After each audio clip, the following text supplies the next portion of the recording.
నీ కృప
హల్లెలూయా.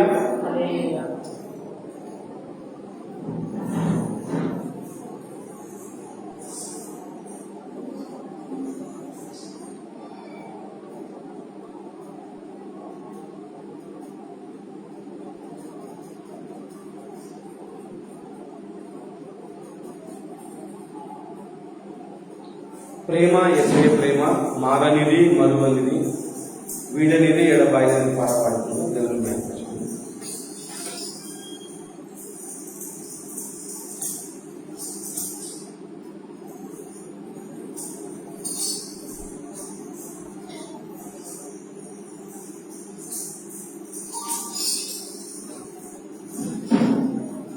దీని రుణాలు పాట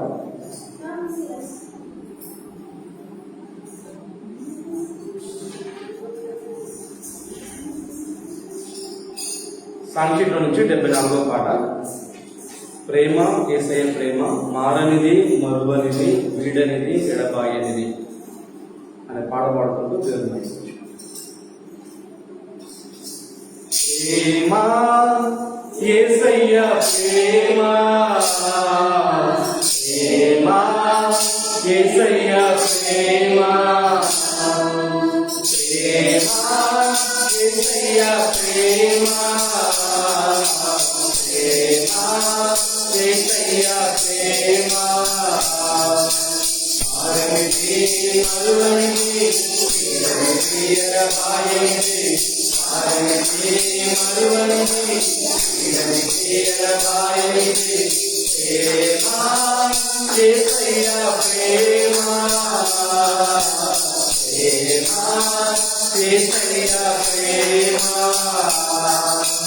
తల్లి మనిషిన కానీ తండ్రి విడిచిన గాని నన్ను విడువనన్న ప్రేమ తల్లి మరిచిన గాని నన్ను కలువనన్న ప్రేమ తండ్రి విడిచిన గాని నన్ను విడువనన్న ప్రేమ ఏడుస్తుంటే ఎత్తుకున్న ప్రేమ నన్ను దాచుకున్న ప్రేమ ఏడుస్తుంటే కడకలను దాచుకున్న ప్రేమ యేసయ్య ప్రేమ యేసయ్య ప్రేమ నేను మనసిన కానీ నన్ను కలవనన్న ప్రేమ నేను విడిచిన కానీ నన్ను విడువనన్న ప్రేమ నేను మనసిన కానీ నన్ను కలవనన్న ప్రేమ నేను విడిచిన కానీ నన్ను విడువనన్న ప్రేమ నేను పడిపోతుంటే కట్టుకున్న ప్రేమ నన్ను దాచుకున్న ప్రేమ నీ పడిపోతుంటే కట్టుకున్న ప్రేమ కడపలు నన్ను దాచుకున్న ప్రేమ ప్రేమ యేసయ్య ప్రేమ ప్రేమ యేసయ్య ప్రేమ నేను పుట్టక ముందే నన్ను ఎన్నుకున్న ప్రేమ నేను ఎరుగక ముందే ఏర్పరచుకున్న ప్రేమ నేను పుట్టక ముందే నన్ను ఎన్నుకున్న ప్రేమ నేను ఎరుగక ముందే ఏర్పరచుకున్న ప్రేమ చేతుల్లో పెట్టుకున్న ప్రేమ నన్ను దాచుకున్న ప్రేమ చేతుల్లో పెట్టుకున్న ప్రేమ నన్ను దాచుకున్న ప్రేమ ప్రేమ యేసయ్య ప్రేమ ప్రేమ యేసయ్య ప్రేమ ప్రేమ యేసయ్య ప్రేమ ప్రేమ యేసయ్య ప్రేమ ఆగనిది మరువనిది తీరనిది ఎడబాయనిది ఆగనిది మరువనిది ఎడబాయనిది ప్రేమ యేసయ్య ప్రేమ ప్రేమ యేసయ్య ప్రేమ ప్రేమ యేసయ్య ప్రేమ ప్రేమ యేసయ్య ప్రేమ హల్లెలూయా.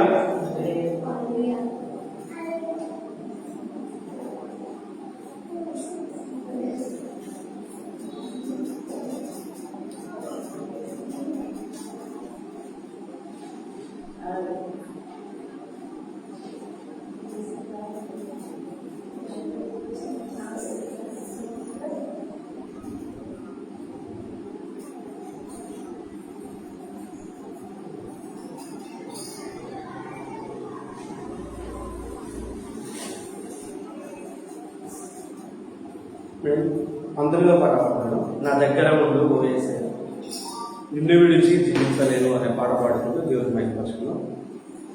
సాంక్షికుల నుంచి 19వ పాట. హృదయపూర్వకంగా నా దగ్గర ఉండు యేసయ్య,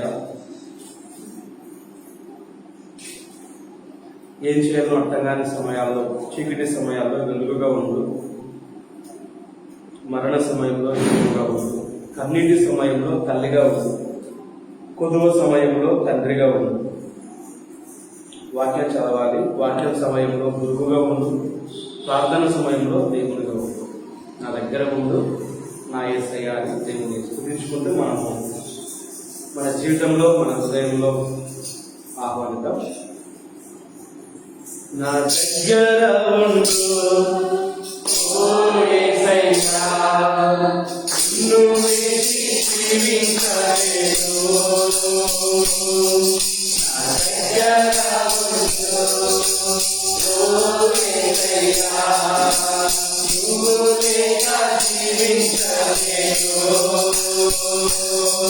నా దగ్గర ఉండు ఓ యేసయ్యా, నిన్ను విడిచి జీవించలేను. నా దగ్గర ఉండు ఓ యేసయ్యా, నువ్వు లేక జీవించలేను. హల్లెలూయా, హల్లెలూయా, హల్లెలూయా, హల్లెలూయా, హల్లెలూయా, హల్లెలూయా, హల్లెలూయా, హల్లెలూయా. చీకటి సమయములో వెలుగుగా ఉండు, మరణ సమయములో జీవముగా ఉండు. చీకటి సమయములో వెలుగుగా ఉండు, మరణ సమయములో జీవముగా ఉండు. నా దగ్గర ఉండు ఓ యేసయ్యా, నిన్ను విడిచి జీవించలేను. నా దగ్గర ఉండు ఓ యేసయ్యా, నువ్వు లేక జీవించలేను. హల్లెలూయా, హల్లెలూయా, హల్లెలూయా, హల్లెలూయా, హల్లెలూయా, హల్లెలూయా, హల్లెలూయా, హల్లెలూయా. వాక్యము సమయములో గురువుగా ఉండు, ప్రార్థన సమయములో దేవునిగా ఉండు. వాక్యము సమయములో గురువుగా ఉండు, ప్రార్థన సమయములో దేవునిగా ఉండు. నా దగ్గర ఉండు ఓ యేసయ్యా, నిన్ను విడిచి జీవించలేను. నా దగ్గర ఉండు ఓ యేసయ్యా, నువ్వు లేక జీవించలేను. హల్లెలూయా, హల్లెలూయా, హల్లెలూయా, హల్లెలూయా,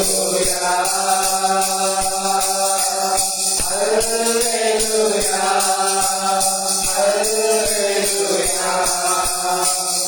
హల్లెలూయా,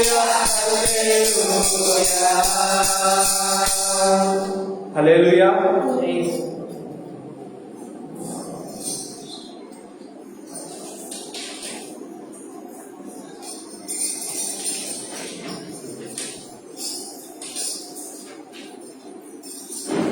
చిన్న పాట అందరం లేచి ప్రభువును స్తుతిస్తూ చిన్న పాట మన సిద్ధపాట కోసం పాడాలి. అందరికి వచ్చి ఉంటుంది పాట, లేదంటే నా తర్వాత రిపీట్ చేయండి. ఓకే. సిద్ధపడుదాం సిద్ధపడుదాం మన దేవుని సన్నిధికై. సిద్ధపడుదాం సిద్ధపడుదాం మన హృదయము ప్రభు కొరకై. సిద్ధపడుదాం సిద్ధపడుదాం మన దేవుని సన్నిధికై. సిద్ధపడుదాం సిద్ధపడుదాం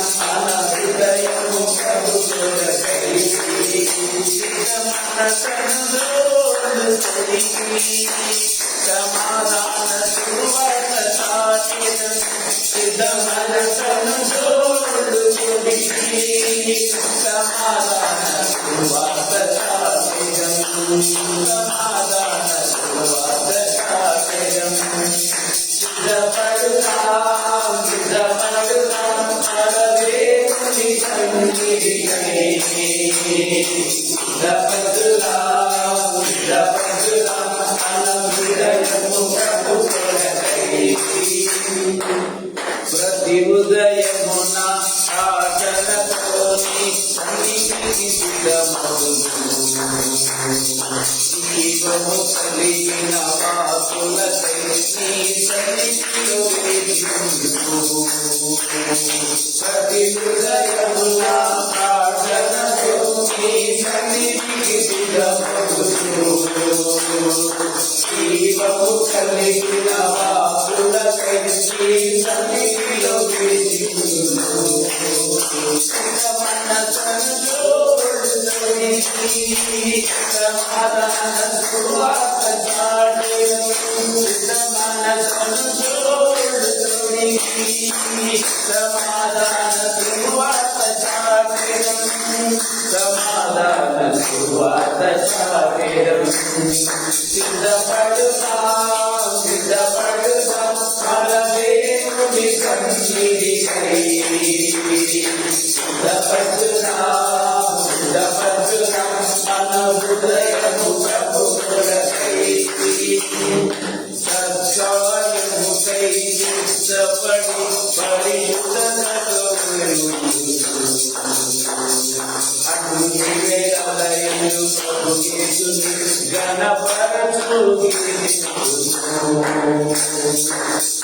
సత్కార్యముకై సిద్ధపడి పరిశుద్ధతతో అన్ని వేళలయందు ప్రభు యేసుని గణపరచుడి సిద్ధ మనసను జోడుకొని సమాధాన సువార్త చాటెదం మనసను జోడుకొని సమాధాన సువార్త చాటెదం సమాధాన సువార్త చాటెదం సిద్ధపడుతాం సిద్ధపడుతాం మన దేవుని సన్నిధికై సిద్ధపడుతాం సిద్ధపడుతాం మన హృదయము ప్రభు కొరకై బుద్ధిని కలిగి నిరాకడకై మెరలోతో నేను నిరాజసువార్తను ప్రకటించు ప్రతి వారిని సిద్ధపడును బుద్ధిని కలిగి నిరాకడకై మెరలోతో నేను నిరాజసువార్తను ప్రకటించు ప్రతి వారిని సిద్ధపడును సిద్ధ మనసను జోడుకొని సమాధాన సువార్త చాటెదం సిద్ధ మనసను జోడుకొని సమాధాన సువార్త చాటెదం సమాధాన సువార్త చాటెదం సిద్ధపడుతాం సిద్ధపడుతాం మన దేవుని సన్నిధికై సిద్ధపడుతాం సిద్ధపడుతాం మన హృదయము ప్రభు కొరకై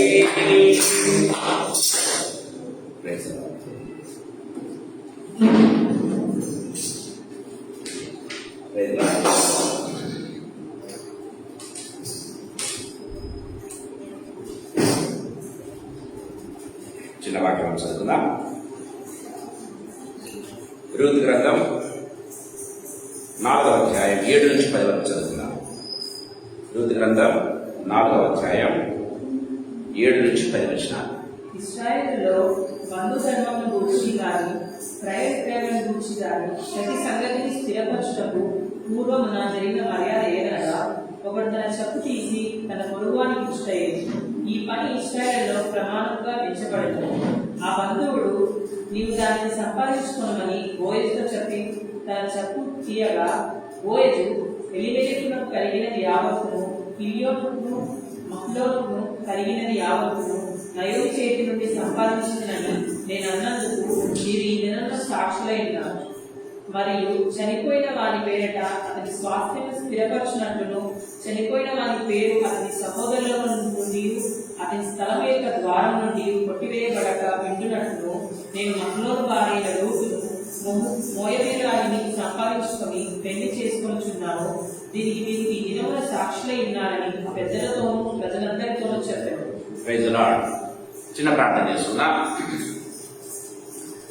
జీవగల తండ్రి యేసుక్రీస్తు ప్రభువా, మీ పాదములకు మొక్కుతూ మీ పాదములకు కృతజ్ఞతాస్తుతులు స్తోత్రాలు చెల్లిస్తున్నాం ప్రభు. ఈ సాయంకాల వేళలో మీరు మాకు ఇచ్చినటువంటి ప్రశస్తమైన సమయాన్ని బట్టి మీకు స్తోత్రాలు చెల్లిస్తున్నాం ప్రభువా. తండ్రి, ఇక్కడ చేరిన మమ్మల్ని అందరినీ కూడా మీ హస్తాలకు అప్పచెప్పుకుంటూ ఉన్నాం ప్రభు. లార్డ్ జీసస్, నన్ను మమ్మల్ని అందరినీ కూడా మీ రక్తంలో సంపూర్ణంగా కడిగి పవిత్రపరచండి తండ్రి. చేరవచ్చిన ప్రతి బిడ్డను, రావాల్సిన ప్రతి బిడ్డను, ఆన్లైన్ లో ఉన్న ప్రతి బిడ్డను, ప్రతి ఒక్కరిని కూడా యేసు ప్రభువా మేము ఉన్నటువంటి ప్రాంగణములను సైతం మీరు రక్త ప్రోక్షణ కిందకి తీసుకొని వస్తూ ఉన్నాం ప్రభువా. మమ్మల్ని అందరినీ కూడా మీరు రక్తంలో సంపూర్ణంగా కడిగి పవిత్రపరచండి యేసు ప్రభువా. ఇప్పుడే చక్కగా పాట పాడుకున్నాం, సిద్ధపడుదాం ప్రభు యేసు సన్నిధికి అని. అవు ప్రభువా, యేసయ్య మమ్మల్ని సిద్ధపరచండి యేసు ప్రభువా. సిద్ధపరిచి ప్రభు మీ సన్నిధానంలో కూర్చుండబెట్టవలసిందిగా బ్రతిమలాడుకుంటున్నాం యేసు ప్రభువా.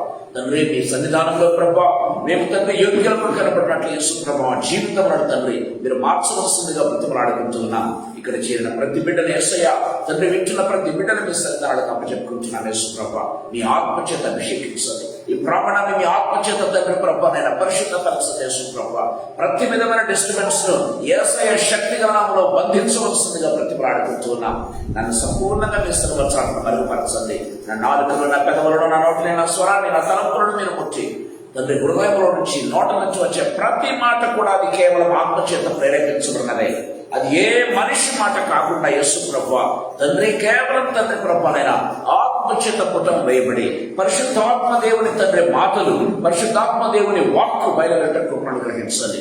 నా దేవ, నా ప్రభువైనా తండ్రి, నా దేవనైనా మీ వాక్యాన్ని తండ్రి విరిచి పంచి మాకును, మా జీవితములకును, మా ఆత్మలకును తండ్రి ప్రభు ఆశీర్వాదకరంగాను యేసు ప్రభువైనా జీవించేదిగలను, జీవింపచేసేదిగలను, అనేకులకు వెలిగించేదిగలను ప్రభు తండ్రి వాక్యాన్ని తండ్రి మాకు అనుగ్రహించవలసిందిగా వేడుకుంటూ యేసయ్య శక్తిగల నామమునందు, మహిమగల పరిశుద్ధమైన ఉన్నతమైన జీవగల నామమునందు స్తోత్రాలు చెల్లించి వేడుకొనుకుంది నామ తండ్రి, ఆమేన్. ప్రియమైన వారలారా, ఈ సాయంకాల సమయంలో రూతు గ్రంథం సెకండ్ భాగం, రెండవ విభాగాన్ని మనం ధ్యానం చేయబోతున్నాం. Second section. లాస్ట్ వీక్ మనం ఫస్ట్ సెక్షన్ ధ్యానం చేశాం. సో అంటే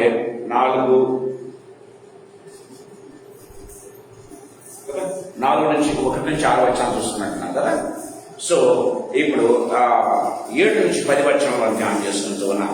మనం గమనించినట్లయితే దీనికి మనం ఒక టైటిల్ ఒకవేళ నిర్ణయించుకున్నట్లయితే విమోచకుని యొక్క సంకల్పం ఏంటంటే ధర్మశాస్త్రాన్ని నెరవేర్చేటటువంటి ప్రేమ అన్న విషయాన్ని మనం గుర్తు చేసుకోవచ్చు. ధర్మశాస్త్రాన్ని నెరవేరుస్తూ ప్రేమను వ్యక్తపరిచేటటువంటి ప్రేమ మన దేవుని ప్రేమ అని ఈ యొక్క పాసెజ్ లో మనకు అర్థమవుతున్నట్టుగా మనం చూస్తాం. సరే, మనం గమనించినట్లయితే మొట్టమొదటిగా 1 by 1 చూసుకుందాం. 4వ అధ్యాయం 7వ వచనం ఒకసారి మనం చదువుకుందాం. ఇశ్రాయేలీయులలో బంధు ధర్మముల గురించి గాని, క్రయ విక్రయముల గురించి గాని ప్రతి సంగతిని స్థిరపరచుటకు పూర్వము జరిగిన మర్యాద ఏదనగా, ఒకడు తన చెప్పు తీసి తన పొరుగువానికి ఇచ్చుటయే. ఈ పని ఇశ్రాయేలులో ప్రమాణముగా ఎంచబడెను. దేవుని వాక్యం చాలా క్లియర్ గా మాట్లాడుతున్నట్టుగా మనం చూస్తాం. ప్రేమ దేవుడు తన ధర్మశాస్త్రంలో రాశారు. ప్రేమైన దేవుని బిడ్డలారా, మనం గమనించినట్లయితే బంధు ధర్మాన్ని జరిగించడం అంటే ఒక వ్యక్తి చనిపోయినప్పుడు అతని సమీప బంధువు బంధు ధర్మాన్ని జరిగించాలి అనేది దేవుడు పెట్టినటువంటి నియమంగా మనం చూస్తూ ఉన్నాం. సో గమనించినట్లయితే మనము లాస్ట్ వీక్ మనం చూస్తున్నాం, అక్కడ సమీప బంధువుడు ఒకడు ఉన్నాడు. అతని పేరు రాయబడలేదు. ప్రేమైన దేవుని బిడ్డలారా, అతడు ఆ యొక్క ఆస్తిని కొనేదానికి, ఆస్తిని సంపాదించుకోవడానికి సిద్ధపడి ఉన్నాడు. కానీ రూతును భార్యగా చేసుకోవడానికి అతను ఇష్టపడలేదు అని మనం చూస్తూ ఉన్నాం. లాస్ట్ వీక్ లో మనం చూస్తున్నాం ప్రేమైన దేవుని బిడ్డలారా. సో ఆ వ్యక్తి ధర్మశాస్త్రానికి సాదృశ్యంగా ఉంటూ ఉన్నట్టుగా మనం చూస్తాం ఆ వ్యక్తి. సో అందుకే ఆ పేరు రాయబడలేదు ప్రియమైన దేవుని బిడ్డలారా. మనం గమనించినట్లయితే చూడండి, మనం గమనించినట్లయితే ఈ యొక్క చెప్పు తీయటం, లేకపోతే లాస్ట్ వీక్ మనం చూసుకున్నాం శాండల్ సెరిమనీ అని. ప్రియమైన దేవుని బిడ్డలారా, చెప్పు తీయటం, చెప్పు విడదీయటం అనేది గమనించినట్లయితే సింబల్ ఆఫ్ సరెండరెన్స్, లేకపోతే లొంగిపోవటం, లేదా గమనించినట్లయితే హక్కులను బదిలీ చేయడానికి సూచనగా ఉంటున్నట్టుగా మనం చూస్తాం. ఆ వ్యక్తి ఏం చేస్తున్నాడంటే తన చెప్పు తీసి అపోయిస్తూ ఉన్నాడు. ఇదిగో నేను చేయలేని పని ఇదిగో నువ్వు చేయటానికి, ఇదిగో నా హక్కు నీకు బదిలీ చేస్తూ ఉన్నాను, నా యొక్క రైట్ నీకు బదిలీ చేస్తూ ఉన్నాను అన్నట్టుగా ఇక్కడ ఏం చేస్తున్నాడంటే అక్కడ ఉన్నటువంటి ఆ యొక్క సమీప బంధువులు బోయస్కు బదిలీ చేస్తూ ఉన్నట్టుగా చూస్తాం. ప్రియమైన దేవుని బిడ్డలారా, దయచేసి గమనించినట్లయితే ఇది కేవలం సాంప్రదాయం మాత్రమే కాదు. బైబిల్లో మనం గమనించినట్లయితే దేవుడు రాసినటువంటి ఆ యొక్క నియమం, లేకపోతే ఆ యొక్క ధర్మశాస్త్రంలో రాయబడినటువంటి నియమం ఏంటంటే ఇది కేవలం ప్రియమైన దేవుని బిడ్డలారా, కేవలం ఇది సాంప్రదాయం మాత్రమే కాదు, కానీ బహిరంగంగా సాక్ష్యం పలకటం, బహిరంగంగా లేకపోతే బహిరంగ హక్కు సంపాదించుకోవటం. ఒక వ్యక్తి ఏమో హక్కును పోగొట్టుకుంటూ ఉన్నాడు, మరొక వ్యక్తి ఏమో హక్కును సంపాదించుకుంటూ ఉన్నాడు. అదే అర్థం ప్రియమైన దేవుని బిడ్డలారా. సో హక్కును బదిలీ చేయటం. సో ఆ వ్యక్తి హక్కును ఎవరికి ఇస్తున్నాడు? బోయస్కి ఇస్తూ ఉన్నట్టుగా మనం చూస్తాం. ఇది కేవలం సాంప్రదాయం మాత్రమే కాదు, హక్కుల బదిలీ, అది కూడా పబ్లిక్ గా అన్న విషయాన్ని మనం గుర్తు చేసుకోవాలి. దేవుని వాక్యం చాలా క్లియర్ గా మాట్లాడుతున్నట్టుగా చూస్తాం. అంటే తన రెస్పాన్సిబిలిటీని ఎవరికి ఇస్తూ ఉన్నాడు? మరొక వ్యక్తికి ఇస్తున్నాడు. ఇది నేను చేయలేదు ఇప్పుడు, కాబట్టి నువ్వు చెయ్యి అన్నట్టుగా రెస్పాన్సిబిలిటీని బదిలీ చేస్తూ ఉన్నాడు, హక్కును బదిలీ చేస్తూ ఉన్నాడు, అది కూడా పబ్లిక్ గా బదిలీ చేస్తూ ఉన్నాడు. చూడండి, ద్వితీయోపదేశకాండం 25వ అధ్యాయం 9వ వచనం ఒకసారి మనం చదువుకుందాం. ద్వితీయోపదేశకాండం 25వ అధ్యాయం 9వ వచనం. పెద్దలు చూచుచుండగా అతని దాపులు పోయి ఆ, అతని కాలి నుండి చెప్పు కూడా తీసి ఆ, అతని ముఖం మీద ఉమ్మివేసి తన సహోదరుని ఇల్లు నిలుపని మనుషునికి ఇలా తన సహోదరుని ఇల్లు నిలుపని మనుషునికి సహోదరుని ఇల్లు నిలుపని మనుషునికి ఇలాగు చేయబడినని చెప్పవలను. మనం గమనించినట్లయితే 7వ వచనం నుంచి కూడా మనం చూస్తాం కదా, లాస్ట్ వీక్ మనం చదువుకున్నాం. ప్రియమైన దేవుని బిడ్డలారా, అంటే ఒక వ్యక్తి చేయలేనటువంటి పనిని ఇదిగో చేయలేకపోతూ ఉన్నావు కాబట్టి అది యాక్చువల్గా ఏం చేయాలంటే అతని భార్య వచ్చి చెప్పు కొట్టేసి అతని ముఖాలు ముందువేయాలి అని దేవుని వాక్యం చదివిస్తూ ఉన్నట్టుగా మనం చూస్తాం. కానీ ఇక్కడ వ్యక్తి గమనించినట్లయితే చెప్పును తీసి, చూడండి ఇక్కడ మనం గమనించినట్లయితే ఒకడు తన చెప్పు తీసి తన పొరుగువానికి ఇచ్చే ఈ పని ఇశ్రాయేలు ప్రమాణముగా ఎంచబడను అని బైబిల్లో వ్రాయబడినట్టుగా చూస్తూ ఉన్నాం. సో ఇది ధర్మశాస్త్రంలో వ్రాయబడింది. సో బోయస్ ఏం చేస్తున్నాడంటే ధర్మశాస్త్రాన్ని నెరవేరుస్తూ తన ప్రేమను వెల్లడిపరుస్తున్న వాడిగా మనం చూస్తూ ఉన్నాం. సో నేను ఎందుకు ఈ మాటలు చెప్తూ ఉన్నానంటే ఈ వ్యక్తి ధర్మశాస్త్రానికి సాదృశ్యంగా ఉన్నాడు. ఈ వ్యక్తి ఎవరు? పేరు రాయబడినటువంటి వ్యక్తి, సమీప బంధువైనటువంటి వ్యక్తి ఏ రీతిగా ఉన్నాడు? ధర్మశాస్త్రానికి సాదృశ్యంగా ఉన్నాడు. బోయస్ దేనికి సాదృశ్యంగా ఉన్నాడంటే ధర్మశాస్త్రము చేయలేనటువంటి పనిని యేసు ప్రభు తన ప్రేమ ద్వారా ఏం చేశాడు? వెల్లడిపరచడం మాత్రమే కాకుండా ధర్మశాస్త్రాన్ని నెరవేర్చిన వాడిగా మనం చూస్తూ ఉన్నాం. ప్రియమైన దేవుని బిడ్డలారా, ధర్మశాస్త్రాన్ని నెరవేరుస్తూ ఏం చేస్తున్నాడు? ప్రియమైన దేవుని బిడ్డలారా, ఆ హక్కును సంపాదించుకున్నాడు అనే విషయాన్ని మనం దేవుని వాక్యం చాలా క్లియర్గా మనకు మాట్లాడుతూ ఉన్నట్టుగా మనం చూస్తాం. సో బోయస్ ఏమాత్రం కూడా హెసిటేట్ చేయటం లేదు. యాక్చువల్గా గమనించినట్లయితే బోయస్ ఇనిషియేషన్ తీసుకున్నట్టుగా మనం చూస్తాం కదా. నయోమికి తెలుసు, ఇదిగో రేపటి దినమందు అతడు ఆ పని చేయకుండా నిద్రపోడు అని చెప్తున్నట్టుగా మనం చూస్తాం కదా. సో అంటే బోయస్ ఉన్నటువంటి పట్టుదల, బోయస్ ఉన్నటువంటి మంచితనం, బోయస్ ఉన్నటువంటి ప్రేమకురాన్ని నయోమి పసిగట్టినట్టుగాను గుర్తుపట్టినట్టుగాను మనం చూస్తాం. ప్రియమైన దేవుని బిడ్డలారా, అందుకే బోయస్ వేకునే లేచాడు, పెద్దలకనే లేచి ఆ యొక్క ఊరిగమ్మ దగ్గరకు వచ్చి 10 మందిని సమకూర్చుకున్నాడు. ఎవరిని?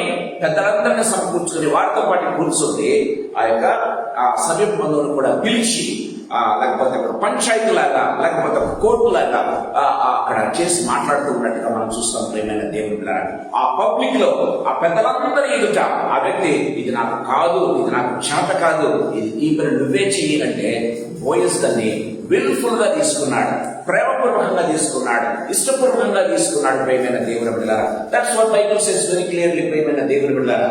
దేవుని వాక్యం చాలా క్లియర్ గా మాట్లాడుతున్నట్టుగా చూస్తాం. సో ఈ ధర్మశాస్త్రము లేదా లా అనేది ఏం చేస్తుందంటే ప్రియమైన దేవుని బిడ్డలారా, so it cannot redeem us, మనల్ని విడుదల చేయలేదు. కానీ ధర్మశాస్త్రం ఏం చేస్తుందంటే ప్రియమైన దేవుని బిడ్డలారా, అది కేవలము మనం చేసిన పాపాన్ని చూపిస్తుంది. ధర్మశాస్త్రాన్ని బట్టి మనం పాపం ఏంటో తెలుసుకుంటున్నాం. దయచేసి గుర్తుపెట్టుకోవాలి, ధర్మశాస్త్రాన్ని బట్టి పాపం ఏంటో మనం తెలుసుకోగలుగుతూ ఉన్నాం ప్రియమైన దేవుని బిడ్డలారా. కానీ ఈ ధర్మశాస్త్రం మనల్ని విడుదల చేయలేదు, ఈ ధర్మశాస్త్రం మనల్ని పాప విమోచకులుగా చేయలేదు, ధర్మశాస్త్రం మనల్ని పరిశుద్ధపరచలేదు అన్న విషయాన్ని గుర్తు చేసుకోవాలి. ధర్మశాస్త్రం ఏం చేస్తుంది? కేవలం నియమాన్ని నియమిస్తుంది. ఇదిగో నువ్వు ఇలా చేస్తుంటే ఇది పాపము, ఇలా చేయకూడదు, ఇలా చేయడం వల్ల నువ్వు పాపంలో పడిపోతావు అని కేవలం ఏం చేస్తుంటే ధర్మశాస్త్రము పాపం అంటే ఏంటో తెలియజేస్తుంది. సో పాపాన్ని చేయకూడదని సూచిస్తుంది ప్రియమైన దేవుని బిడ్డలారా. పరిశుద్ధంగా ఉండాలి అని చెప్తుంది తప్పితే నిన్ను పరిశుద్ధంగా మార్చలేదు, నిన్ను విడుదల కూడా చేయలేదు ప్రియమైన దేవుని బిడ్డలారా. గమనించినట్టయితే అందుకే ఆ ధర్మశాస్త్రాన్ని నెరవేర్చకుండా దేవుడు మనకు న్యాయం చేయలేడు. అందుకే యేసు ప్రభు ఈ లోకానికి వచ్చి ఏం చేశాడు? నేను ధర్మశాస్త్రాన్ని కొట్టివేయటకు రాలేదు, కానీ దాన్ని నెరవేర్చుటకే వచ్చాను. ఒకసారి ధర్మశాస్త్రాన్ని నెరవేరుస్తూ ఉన్నాడు, మరొక సైడ్ తన ప్రేమను వెల్లడిపరుస్తూ ఉన్నాడు. ప్రేమని ఏ రీతిగా మనల్ని విమోచించాలో తన రక్తాన్ని చిందించి తన ప్రాణాన్ని ధారపోసి ప్రేమైన దేవుని బిడ్డలారా మనల్ని ఏం చేశాడు? మనల్ని రక్షించాడు, మనల్ని విమోచించాడు, మనల్ని పరిశుద్ధపరిచాడు ప్రేమైన దేవుని బిడ్డలారా. దట్స్ వాట్ ఈ సాదృశ్యం మనకు క్లియర్ గా కనబడుతున్నట్టుగా మనం చూస్తాం. దయచేసి గమనించండి, రోమీలకు రాసినటువంటి పత్రిక 8వ అధ్యాయం 3-4 వచనాలు చదువుకుందాం. రోమీలకు రాసినటువంటి పత్రిక 8వ అధ్యాయం 3-4 వచనాలు. శరీరమును అనుసరింపక ఆత్మను అనుసరించి మనయందు ధర్మశాస్త్ర సంబంధమైన నీతి విధి నెరవేర్చబడవలనని, ధర్మశాస్త్ర సంబంధమైనటువంటి నీతి విధి నెరవేర్చబడవలనని పాప పరిహారార్థము నిమిత్తము దేవుడు తన స్వంత కుమారుడిని పాప శరీరాకారములో పంపి ఆయన శరీరమందు పాపమునకు శిక్ష విధించాడు. చూసారా? గమనించినట్లయితే ప్రియమైన వాళ్ళరా, దేవుడు ఏం చేశాడంటే దేవుడి ధర్మశాస్త్రాన్ని విధించాడు. ప్రియమైన వాళ్ళ దేవుడి ధర్మశాస్త్రాన్ని ఇచ్చింది దేవుడే. గమనించినట్లయితే కదా, సో దాన్ని బట్టి మనం చేసేది రైటా కాదా, మనం చేసేది తప్ప రైటా ఒప్ప అనేది ధర్మశాస్త్రాన్ని బట్టి తెలుస్తుంది ప్రియమైన దేవుని బిడ్డలారా. కానీ ధర్మశాస్త్రం మనల్ని విడిపించలేకపోయింది, ధర్మశాస్త్రం మనల్ని పవిత్రపరచలేకపోయింది, ధర్మశాస్త్రం మనల్ని ప్రభువు దేవుడికి దగ్గరగా చేయలేకపోయింది అన్న విషయాన్ని గుర్తు చేసుకోవాలి ప్రియమైన దేవుని బిడ్డలారా. ధర్మశాస్త్రం మనల్ని ఎప్పటికీ కూడా దేవుడికి దగ్గరగా చేయలేకపోయింది. అది కేవలం నియమాన్ని సూచిస్తుంది తప్పితే అది దేవుడికి దగ్గరగా చేయలేకపోయింది. అందుకే దేవుడు ఏం చేస్తాడంటే ఒక సైడ్ ఏమో ధర్మశాస్త్రాన్ని నెరవేర్చాలి, ఎందుకంటే అందుకే బైబిల్ రాయబడింది, మరణ శాస్త్రం రాసిన వాని మరణము తథ్యము అని హిందువులకు రాసిన పత్రికలో రాయబడింది ప్రియమైన దేవుని బిడ్డలారా. సో అందుకే దేవుడు ఏం చేస్తాడు? తన స్వంత కుమారుణ్ణి, అద్వితీయ కుమారుడిని యేసు ప్రభుని లోకానికి పంపించాడు. యేసు ప్రభు ఏం చేస్తున్నాడు? ధర్మశాస్త్రాన్ని నెరవేరుస్తున్నాడు. ధర్మశాస్త్రం ప్రకారము మన పాపానికి ఆయన శిక్షను ఎవరి మీద వేసుకున్నాడు? తన మీద వేసుకున్నాడు, తన శరీరం మీద వేసుకున్నాడు ప్రియమైన దేవుడు. ధర్మశాస్త్రాన్ని నెరవేరుస్తున్నాడు, మనం చేసిన పాపాలకన్నింటినీ కూడా ఆయన శిక్షను అనుభవిస్తూ ఉన్నాడు. రెండవది గమనించినట్లయితే ప్రేమ వల్లరా తన ప్రేమ ద్వారా విల్ఫుల్ గా దేవుడు బలవంతంగా రాలేదు ప్రియమైన దేవుని బిడ్డలారా. దేవుడు ఏం చేశాడు? విల్ఫుల్ గా వచ్చాడు నిన్ను నన్ను రక్షించేదానికి. వచ్చి ఏం చేశాడంటే తన ప్రేమ చేత తన రక్తాన్ని చిందించి తన ప్రాణాన్ని ధారపోసి ఏం చేశాడు? మనల్ని విడుదల చేశాడు, మనల్ని విమోచించాడు, మనల్ని పరిశుద్ధపరిచాడు. దేవుని వాక్యం చాలా క్లియర్ గా మాట్లాడుతున్నట్టుగా చూస్తాను.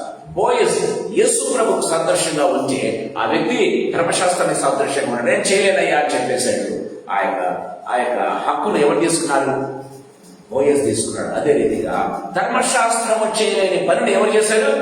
యేసు ప్రభు చేసి చూపించాడు కలవరి శిలువలో. ప్రియమైన దేవుని బిడ్డలారా, దట్స్ వాట్ బైబిల్ సేస్. చూడండి, యోహాను సువార్త 1వ అధ్యాయం 17వ వచనం ఒకసారి మనం చూద్దాం. యోహాను సువార్త 1వ అధ్యాయం 17వ వచనం.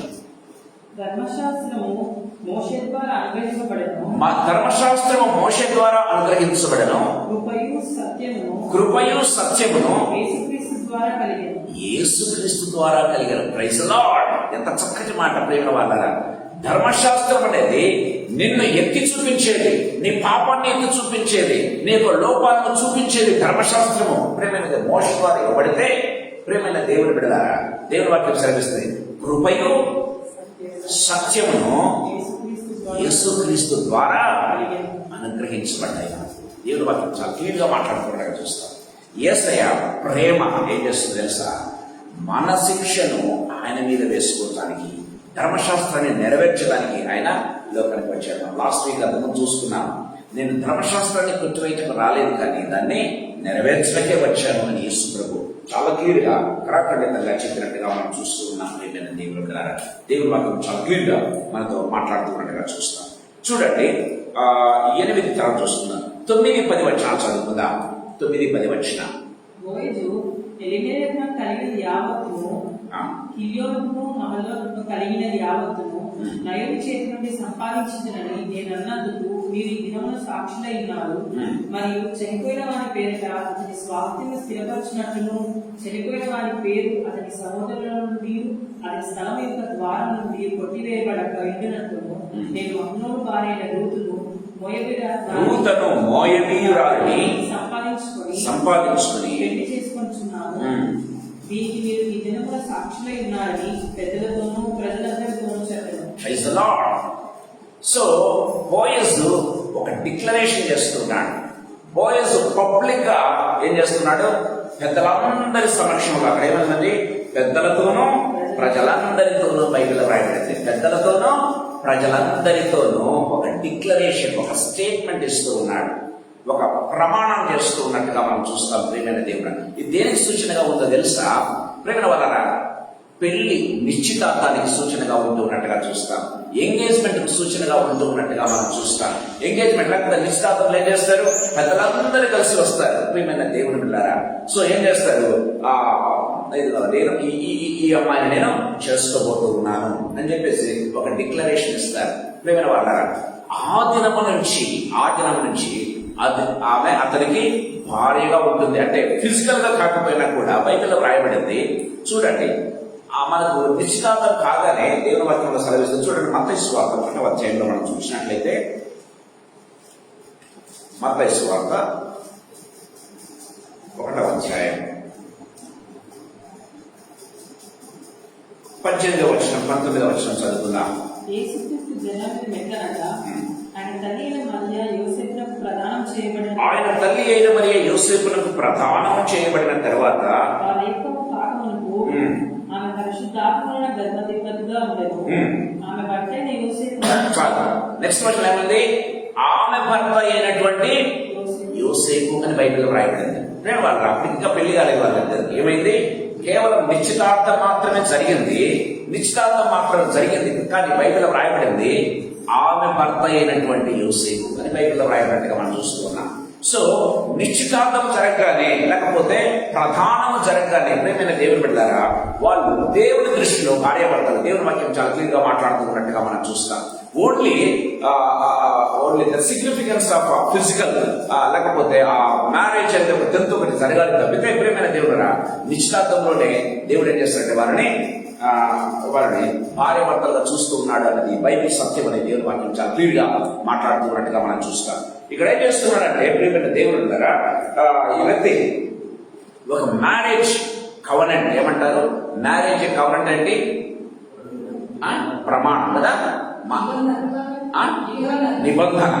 ఓకే, నిబంధన చేస్తూ ఉన్నాడు ప్రియమైన దేవుడు. అంటే పెళ్లికి సంబంధించినటువంటి ఒక నిబంధన తను ఏం చేస్తున్నాడంటే పబ్లిక్ గా డిక్లేర్ చేస్తున్నాడు.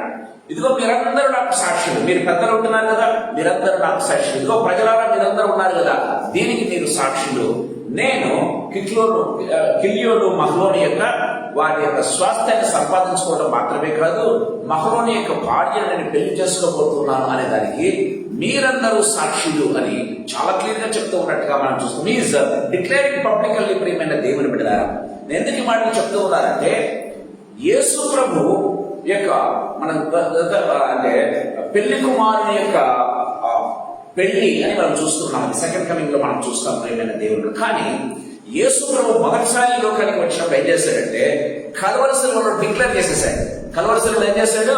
డిక్లేర్ చేసేసాడు. ఇదిగో నా రక్తాన్ని చిందించడం ద్వారా, ఇదిగో నేను శిక్షను అనుభవించడం ద్వారా, ఇదిగో నన్ను నమ్ముకున్నటువంటి వారిని యేసు ప్రభు అనే నోటితో ఒప్పుకొని హృదయమందు విశ్వసించిన వాడు రక్షించబడిన ప్రియమైన దేవుని బిడ్డలారా. ఇదిగో ఎవరైతే నన్ను ఒప్పుకుంటారో, ఎవరైతే నన్ను ఆశ్రయిస్తారో, ఇదిగో నేను వారికి ఏం చేస్తున్నానంటే రక్షణ ఇస్తూ ఉన్నాను అని చెప్పేసి ప్రభు ఏం చేశాడంటే కల్వరిలో డిక్లేర్ చేశాడు. ఏ రీతిగా? ఇదిగో నేను చేయాల్సిన పని అంతా అయిపోయింది, ఇట్ ఈస్ ఫినిష్డ్ అని ప్రభు చెప్పడం ప్రారంభించాడు ప్రియమైన దేవుని బిడ్డలారా. దేవుని వాక్యం చాలా క్లియర్ గా మాట్లాడుతూ ఉన్నట్టుగా చూస్తాం. అంటే యేసు ప్రభుకు సంఘానికి, యేసు ప్రభు నమ్ముకున్న వారికి ఆల్రెడీ ప్రధానం జరిగిపోయింది. ఆల్రెడీ ఏంటి? నిశ్చితార్థం జరిగిపోయింది. అది ఎక్కడ? కల్వరి శిలువలో ప్రభు పబ్లిక్ గా డిక్లేర్ చేస్తూ ఉన్నాడు. ప్రజలందరి ఎదుట డిక్లేర్ చేస్తూ ఉన్నాడు. ఇంకా చెప్పాలంటే ప్రజలందరి ఎదుట దానికంటే హెవెన్ చూస్తూ ఉండగా, తండ్రి అయిన దేవుని ఎదుట, దేవదూతల ఎదుట, అంత మాత్రమేనా సాతానుడు తల్లి చూస్తూ ఉండగా వీళ్ళు నా వాళ్ళు అని డిక్లేర్ చేసేస్తూ ఉన్నాడు ప్రియమైన వాళ్ళ. దేవుని వాక్యం చాలా క్లియర్ గా మనతో మాట్లాడుతున్నట్టుగా చూస్తాం. ప్రభు పబ్లిక్ గా డిక్లేర్ చేస్తాడు, వీడు నా బిడ్డ, ఇదిగో ఈమె నా బిడ్డ అని చెప్పేసి ప్రభు ఏం చేస్తాడంటే పబ్లిక్ గా డిక్లేర్ చేస్తూ ఉన్నాడు ప్రియమైన దేవుని బిడ్డలారా. ఇది అందుకే ఈ కవనెంట్ అనేది ప్రియమైన వాళ్ళ చాలా ఇంపార్టెంట్ ప్రియమైన దేవుని బిడ్డలారా. ప్రభువు ఒక నిబంధన పెళ్లికి సంబంధించినటువంటి ప్రధానంలో ఏం చేస్తున్నాడంటే ఆయన డిక్లేర్ చేస్తూ ఉన్నాడు, వీళ్ళను నా బిడ్డ, ఈమె నా కుమార్తె అని చెప్పేసి డిక్లేర్ చేస్తూ ఉన్నట్టుగా చూస్తాం ప్రియమైన దేవుని బిడ్డలారా. దేవుని వాక్యం చాలా క్లియర్ గా మనతో మాట్లాడుతున్నట్టుగా చూస్తాం. అంటే ఒక విధంగా చెప్పాలంటే చూడండి, బోయస్ రూత్ యొక్క పాస్ట్ గురించి he's not ashamed of anything. ఆమె భర్తను పోగొట్టుకుంది, లేకపోతే మోయబీరాలు. బైబిల్ ప్రకారం మనం గమనించినట్లయితే, క్రమశాస్త్ర ప్రకారం మనం గమనించినట్లయితే మోయబు నా కాళ్ళు గడుపుకునే పల్లెము అని దేవుడే చెప్తూ ఉన్నాడు. ఒక సైడ్ గమనించినట్లయితే ప్రేమైన వారా, అలాంటి తృణీకరించబడినటువంటి, విసర్జించబడినటువంటి దేశం నుంచి వచ్చినటువంటి భర్తను కూడా పోగొట్టుకున్నటువంటి ఈ యొక్క అభాగ్యురాలు చెప్పాలి ప్రియమైన దేవుని బిడ్డలారా. ఒక విధంగా ఏమంటారు అన్ని పోగొట్టుకున్న వాళ్ళు ఏమంటారు? మామూలుగా తెలుగు టర్నాలజీ ఏం వాడతామంటే మనము అంటే అన్ని పోగొట్టుకున్నది, అంటే భర్తను పోగొట్టుకుంది కదా, సో ఆస్తిని పోగొట్టుకుంది. గమనించండి, అలాంటి ఒక స్ట్రేంజర్, ఒక విధంగా దౌర్భాగ్యం, కరెక్ట్. సో అలాంటి ఒక దౌర్భాగ్యమైనటువంటి స్థితిలో ఉన్నటువంటి రూతును ప్రేమైన దేవుని ద్వారా స్వీకరించడానికి అతను సిగ్గుపడట్లేదు అన్న విషయాన్ని మనం గుర్తు చేసుకోవాలి. బోయజు సిగ్గుపడకుండా తన సొంతం చేసుకోవడానికి, తన భార్యగా చేసుకోవడానికి ముందుకు ఇష్టపూర్వకంగా ప్రేమతో ముందుకు వచ్చిన వాడిని మనం చూస్తాం. యేసు ప్రభు కూడా ప్రేమైన దేవుని బిడ్డలారా, కల్వరి శిలువలో మనం ఎంత ఘోరమైన పాపులమైనప్పటికీ కూడా, ఎంత భయంకరమైనటువంటి జీవితంలో ఉన్నప్పటికీ కూడా ఆయన మన జీవితాన్ని గురించి సిగ్గుపడట్లేదు ప్రియమైన దేవుని బిడ్డలారా. He's not ashamed of our sins. దయచేసి గమనించాలి. మనం చేసినటువంటి పాపాలను గురించి కానీ, మనం చేసినటువంటి దౌర్భాగ్యమైనటువంటి స్థితిని బట్టి కానీ, దౌర్భాగ్యమైన పరిస్థితులను బట్టి కానీ, లేకపోతే మన యొక్క ఇంకా ఏమంటారు మనం చేసినటువంటి ప్రతి క్రియ కావచ్చు, తలంపుల ద్వారా కావచ్చు, ఆలోచన కావచ్చు, ఆయనకు ఆయాసకరంగా జీవించినటువంటి జీవిత విధానాన్ని బట్టి ప్రభు సిగ్గుపడకుండా ఏం చేస్తున్నాడు? కల్వరి శిలువలో ఆయన రక్తాన్ని చిందించి ప్రియమైన దేవుని బిడ్డలారా ఏమంటాడు అంటే పబ్లిక్ డిక్లేర్, తండ్రి మీరేమి చేస్తున్నారు, వీరిని క్షమించండి అని అక్కడున్న వారికి మాత్రమే కాదు కానీ పాపులమైన మన కొరకు ఆయన ఒక మాట డిక్లేర్ చేస్తున్నాను, నేను క్షమించేస్తున్నాను, నువ్వు కూడా క్షమించు ప్రభువా అని తండ్రికి విజ్ఞాపన చేస్తున్న వాడిగా మనం చూస్తూ ఉన్నాం. అంత మాత్రమేనా? ఇదిగో నేను చేయాల్సిన పని అంతా అయిపోయింది. ధర్మశాస్త్రం నా యొక్క శరీరం ద్వారా, ఇదిగో నేను శిక్ష పొందడం ద్వారా, అదేమంటారు ఇంకా గమనించినట్లయితే ఆ యొక్క కల్వరి శిలువ శిక్ష పొందడం అనేది అది ఎలాంటిదంటే చాలా శాపకరమైనటువంటి మరణం అంట. శాపకరమైన మరణాన్ని పొందడం ద్వారా ప్రియమైన దేవుని ద్వారా ఏం చేస్తారంటే మనల్ని ఆయన సొంతం చేసుకున్నారు, మనల్ని ఆయన రక్షించాడు, మనల్ని ఆయన కొన్నాడు. బైబిల్ వాక్యం ప్రకారం మనం గమనించినట్లయితే తన రక్తం ద్వారా ఆయన మనల్ని కొన్నాడు, విమోచించాడు. బైబిల్లో చాలా క్లియర్ గా వ్రాయబడుతున్నట్టుగా మనం చూస్తాం ప్రియమైన వాళ్ళారా. సో గమనించినట్లయితే ఆ యొక్క పాస్ట్ గురించి ప్రభు ఏమాత్రం సిగ్గుపడట్లేదు. కానీ గమనించినట్లయితే ఈజ్ ప్రౌడ్ ఆఫ్ నేను సంపాదించుకున్నాను అంటే ఒక విధంగా చెప్పాలంటే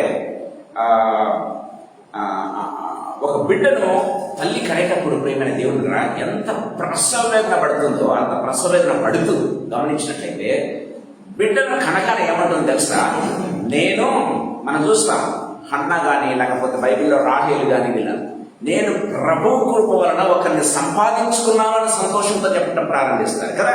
సో యేసు ప్రభు ప్రియమైన దేవుని బిడ్డలారా తన శ్రమను మర్చిపోయాడు, మనల్ని పాపమంతా కూడా భరించే ఆ చేతులు మర్చిపోయాడు. గమనించినట్లయితే ఇదిగో నేను రక్తాన్ని చిందించిన వీళ్ళను కన్నాను, వీళ్ళని నా స్వంతం చేసుకున్నాను, వీళ్ళని నా బిడ్డలుగా చేసుకున్నాను అనేటువంటి ఒక విక్టోరియస్ ఒక విజయవంతమైనటువంటి కేక వేశాడు. ఏదో తెలుసా, ఇట్ ఈస్ ఫినిష్డ్. అంత అయిపోయింది, నేను చేసిన పనంతా కూడా బలియాగం అంతా కూడా అయిపోయింది, వీళ్ళు నా వాళ్ళు అని డిక్లేర్ చేయడం ప్రారంభించాడు. ప్రియమైన దేవుని బిడ్డలారా దేవుని వాక్యం చాలా క్లియర్ గా మాట్లాడుతూ ఉన్నట్టుగా చూస్తాం. సో గమనించినట్లయితే బైబిల్లో మనం చూస్తున్నాం రోమీలకు రాసినటువంటి పత్రిక 5వ అధ్యాయం 8వ వచనం ఒకసారి మనం చూసుకుందాం. రోమీలకు రాసిన పత్రిక 5వ అధ్యాయం 8వ వచనం. దేవుడు మన ఎడల తన ప్రేమను బలపరచను ఎట్లనగా మనం ఇంకనూ పాపమై ఉండగా క్రీస్తు మన కొరకు చనిపోయాడు. చూసారా ప్రియమైన దేవుని బిడ్డలారా, గమనించినట్లయితే చాలా సార్లు మన జీవితాల్లో గమనించినట్లయితే మన బంధువుల్లో ఉండొచ్చు ఎవరైనా కానీ గమనించినట్లయితే చాలా భయంకరమైన స్థితిలో ఉన్నట్లయితే అతను మన బంధువు అని చెప్పుకోవడానికి మనం సిగ్గుపడతాం కదా. మనం దగ్గర కూడా రానియం చాలా సార్లు, అంటే వీళ్ళ బంధువు అని ఎలా తెలుస్తుందో అని చెప్పేసి చాలా మంది గమనించినట్లయితే ప్రేమ వాళ్ళరా అతను మంచి స్థితిలో ఉన్నట్లయితే ఒకవేళ బంధుత్వాన్ని కలుపుకుంటారు. కానీ గమనించినట్లయితే అతను ఒక భయంకరమైన స్థితిలో ఉన్నట్లయితే, అతను ఒక దౌర్భాగ్యమైన స్థితిలో ఉన్నట్లయితే వీడు మావాడని ఎవరు చెప్పుకోరు ప్రియమైన దేవుని బిడ్డ. ఎందుకో తెలుసా, వాడిని బట్టి నాకు కూడా ఇలాంటి పేరు వస్తుందేమో అనేటువంటి తలంపుతో ఎవరు కూడా సొంత బంధువైనా సరే ప్రియమైన దేవుని బిడ్డలారా నా వాడు అని చెప్పుకోవడానికి ఇష్టపడ్డారు ప్రియమైన దేవుని బిడ్డలారా. కానీ దేవుని వాక్యం సెలవిస్తుంది మనం అలాంటి భయంకరమైన స్థితిలో ఉన్నప్పుడు ప్రభు ఏం చేశాడు తెలుసా, మనం ఇంకనూ పాపమై ఉండగా క్రీస్తు ఏం చేశాడంట, మన కొరకు చనిపోయాడు, మన కొరకు ప్రాణం పెట్టాడు. ఇదిగో నా బిడ్డ కోసం నేను ప్రాణం ఇస్తున్నాను, ఇదిగో ఇంత భయంకరమైన స్థితిలో ఉన్నా సరే ఐ వాంట్ హర్, ఆమె నాకు కావాలి, ఇదిగో వీడు నాకు కావాలి అన్నట్టు ఉద్దేశంతో ప్రభు చేశాడు. మనం ఇంకా పాపంలో ఉండగా మన కొరకు రక్తం చెల్లించాడు. ప్రేమైన దేవుని ద్వారా అంతటి ప్రేమ క్రీస్తు మన ఎడ తన ప్రేమను వెల్లడిపరిచను ఎట్లనగా అని మాట్లాడుతుంది బైబిల్. ఎట్లనగా మనం ఇంకనూ పాపమై ఉండగా క్రీస్తు మన కొరకు చనిపోయాడు. చూసారా ప్రేమ వల్ల మనల్ని తృణీకరించలేదు దేవుడు, మనల్ని తన బిడ్డలను చెప్పుకోవడానికి సిగ్గుపడట్లేదు. కానీ ప్రేమైన దేవుడు బిడ్డలారా ఆయన ధైర్యంగా విత్ ప్రౌడ్ విధంగా చెప్పాలంటే ధైర్యంగా చెప్తూ ఉన్నాడు, నా బిడ్డ అని చెప్తూ ఉన్నట్టుగా మనం చూస్తాం. చూడండి యోహాను సువార్త 10వ అధ్యాయం 17-18 వచనాలు మనం చూసుకున్నాం. యేసు ప్రభు చెప్తూ ఉన్నాడు తన మాటలు. యోహాను సువార్త 10వ అధ్యాయం 17-18 వచనాలు. నేను దాన్ని మరలా తీసుకున్నట్లు నా ప్రాణమును పెట్టుచున్నాను. ఇందువలనే నా తండ్రి నన్ను ప్రేమించుచున్నాడు. ఎవడును నా ప్రాణాన్ని తీసుకున్నాడు, నా అంతట నేనే దాన్ని పెట్టుచున్నాను. Praise lord. దేవుడికి ఎంత చక్కగా చెప్తున్నాడు చూడండి. నేను బలవంతంగా పెట్టట్లేదు నా ప్రాణాన్ని, నేను బలవంతంగా నేను కలవలసిలోకి ఎక్కట్లేదు, కానీ నా అంతటా నేనే నా ప్రాణాన్ని పెడుతూ ఉన్నా, ఇష్టపూర్వకంగా నేను పెడుతూ ఉన్నా. ఎందుకంటే నా ప్రేమ వాళ్ళ పట్ల ఏమైందంటే నా ప్రాణాన్ని సైతం లెక్క చేయగలిగిన వాళ్ళని ప్రేమిస్తూ ఉన్నాను అన్నట్లుగా ప్రభు మా మాటలు మాట్లాడుతున్నట్టుగా చూస్తాం. నా అంతటా నేనే ప్రాణాన్ని పెడుతూ ఉన్నాను, దాన్ని పెట్టుటకును దాన్ని తీసుకున్నటకు నాకు అధికారం ఉంది అని ప్రభు చెప్తున్నట్టుగా చూస్తాం. దాన్ని పెట్టడానికి అధికారం ఉంది, దాన్ని తిరిగి తీసుకోవడానికి కూడా నాకు అధికారం ఉంది. నా అంతట నేనే, నా సొంతగా, వాలంటీర్గా, ఇంకా చెప్పాలంటే ప్రేమపూర్వకంగా, ఇష్టపూర్వకంగా నేనే నా ప్రాణాన్ని పెడుతూ ఉన్నాను అని యేసు ప్రభు డిక్లేర్ చేస్తూ ఉన్నాడు. చూసారా, దేవుని వాక్యం చాలా క్లియర్గా మాట్లాడుతూ ఉన్నట్టుగా చూస్తాం. అందుకే దేవుడు గమనించినట్లయితే యెషయా గ్రంథం 43వ అధ్యాయంలో 1వ వచనంలో ఒక చక్కటి మాట వ్రాయబడిందండి. ఇదిగో భయపడకము, నిన్ను నేను విమోచించి ఉన్నాను.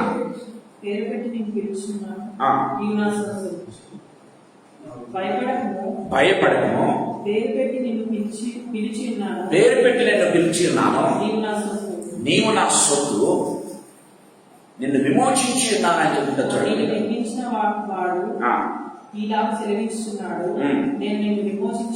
నేను నిన్ను విమోచించి ఉన్నాను. చూసారా ప్రేమైన దేవుడు, మన దేవుడు ఎవరండి? మనల్ని విమోచించినటువంటి వాడు. నువ్వు నా సొత్తు అని చెప్పినటువంటి వాడు. గమనించినట్లయితే ప్రేమైన వాళ్ళరా, నువ్వు నా సొత్తు, నువ్వు ఎవరి దానిలో కాదు, ఎవరి వాడిలో కాదు, నా స్వంతం అని ప్రభు డిక్లేర్ చేస్తూ ఉన్నాడు. గమనించినట్లయితే దేవుని వాక్యం చాలా క్లియర్గా మాట్లాడుతుంది ప్రేమైన దేవుని బిడ్డలారా. సో ధర్మశాస్త్రం చేయలేనటువంటి పనిని బోయసు ఏం చేశాడంటే ధర్మశాస్త్రాన్ని నెరవేరుస్తూ ప్రేమైన దేవుని బిడ్డలారా రూతును ఏ రీతిగా సంపాదించుకున్నాడో అదే రీతిగా గమనించినట్లయితే, అందుకే అతని పేరు వ్రాయబడలేదు, ధర్మశాస్త్రానికి సూచనగా ఉన్నటువంటి అతని పేరు వ్రాయబడలేదు. కానీ గమనించినట్లయితే ప్రేమైన వాళ్ళారా, ధర్మశాస్త్రం చేయలేని పనిని యేసు ప్రభు తన కార్యం ద్వారా, తన యొక్క క్రియ ద్వారా ఏం చేశాడు? తన యొక్క ప్రేమ ద్వారా ధర్మశాస్త్రాన్ని నెరవేరుస్తూ మన జీవితంలో ఆయన సాలిన దేవుడిగా మనల్ని ఆయన కొన్నాడు, మనల్ని ఆయన సంపాదించుకున్నాడు అన్న విషయాన్ని దేవుని వాక్యం చాలా క్లియర్గా మాట్లాడుతున్నట్టుగా చూస్తాం. సరే, యేసు ప్రభు చేసిన కార్యాలను 2 ఇక్కడ మనం గమనించినట్లయితే చూడండి, 8వ వచనం, ఆ బంధువుడు నీవు దాన్ని సంపాదించుకునేమని బోయతో చెప్పి తన చెప్పు తీయగా, కదా 8వ వచనం మనం చూస్తూ ఉన్నాం. సో ధర్మశాస్త్రం ఏం చేసిందంటే, నేను పాపాన్ని ఎత్తి చూపగలను కానీ వాళ్ళని ఏమాత్రం కూడా నేను పరిశుద్ధపరచలేను, నేను వాళ్ళకు ఏది తప్పో ఏది రైట్ చెప్పగలను కానీ వాళ్ళని మాత్రం విమోచించడం నా వల్ల కాదు అన్నప్పుడు ప్రభు ఏం చేస్తాడంటే, ఇదిగో దాని ప్రకారం నేనేం చేస్తానంటే నెరవేర్చి నా వాటిని సంపాదించుకుంటాను, నా సృష్టిని తిరిగా నా సొంతం చేసుకుంటాను అని ప్రభు వాలంటీర్గా, ఇష్టపూర్వకంగా తన ప్రాణాన్ని పెట్టి, తన రక్తాన్ని పెట్టి ప్రేమైన తన మనల్ని విమోచించాడు అన్న విషయాన్ని మనం చూస్తూ ఉన్నాం. సరే, యేసు ప్రభు చేసినటువంటి కార్యాలు 1 లేదా 2 మాటలు చెప్పి నేను ముగించాలని ఆశపడుతూ ఉన్నాను ప్రేమైన దేవుని బిడ్డలారా. ఎందుకంటే ఇది కంప్లీట్ గా గమనించినట్టయితే ఇది ప్రధానం, ప్రభుతో ప్రధానం చేయబడ్డం. The moment we accept the Lord, దానికి దేనికి సదృశ్యం తెలుసా? ప్రభు కలవలసిన డిక్లేర్ చేశాడు, నీవు నా సొత్తు అని. ప్రేమైన దేవుడు, మనం లాస్ట్ వీక్ కూడా మనం చూసాం, ఆయన తన రక్తం చేత నిన్ను నన్ను కొన్నాడని బైబిల్లో రాయబడినట్టుగా మనం చూస్తూ ఉన్నాం ప్రేమైన దేవుడు. చూడండి, మనం గమనించినట్లయితే ద క్రాస్ ఆఫ్ క్రైస్ట్, యేసు ప్రభు యొక్క సిలువ గమనించినట్లయితే ప్రేమ వాళ్ళారా, సో యేసు ప్రభు యొక్క ప్రేమను పబ్లిక్ గా వెల్లడిపరుస్తున్నట్టుగా చూస్తాం, పబ్లిక్ గా వెల్లడిపరుస్తుంది. సో చూడండి, గమనించినట్టు చూడండి, ఆయన ఏమంటున్నట్లే, ఈ దినమున మీరు సాక్షులై ఉన్నారు కదా, ఈ దినమున మీరు సాక్షులై ఉన్నారు అని అతడు మాట్లాడుతున్నట్టుగా మనం చూస్తాం. చూడండి, కొలస్సీలకు రాసిన పత్రిక 2వ అధ్యాయం 14-15 వచనాలు. లాస్ట్ వీక్ కూడా మనకు గుర్తు చేసుకున్నాం, ఇక మాత్రం మరొకసారి చూసుకుందాం. కొలస్సీలకు రాసిన పత్రిక 2వ అధ్యాయం 14-15 వచనాలు. మరియు అపరాధము వలనను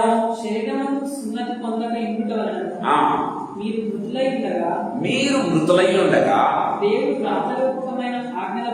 దేవుడు వ్రాతపూర్వకమైనటువంటి ఆజ్ఞల మూలముగా మన మీద రుణముగాను మనకు విరోధముగాను ఉండిన పత్రమును మేకులతో సిలువకు కొట్టి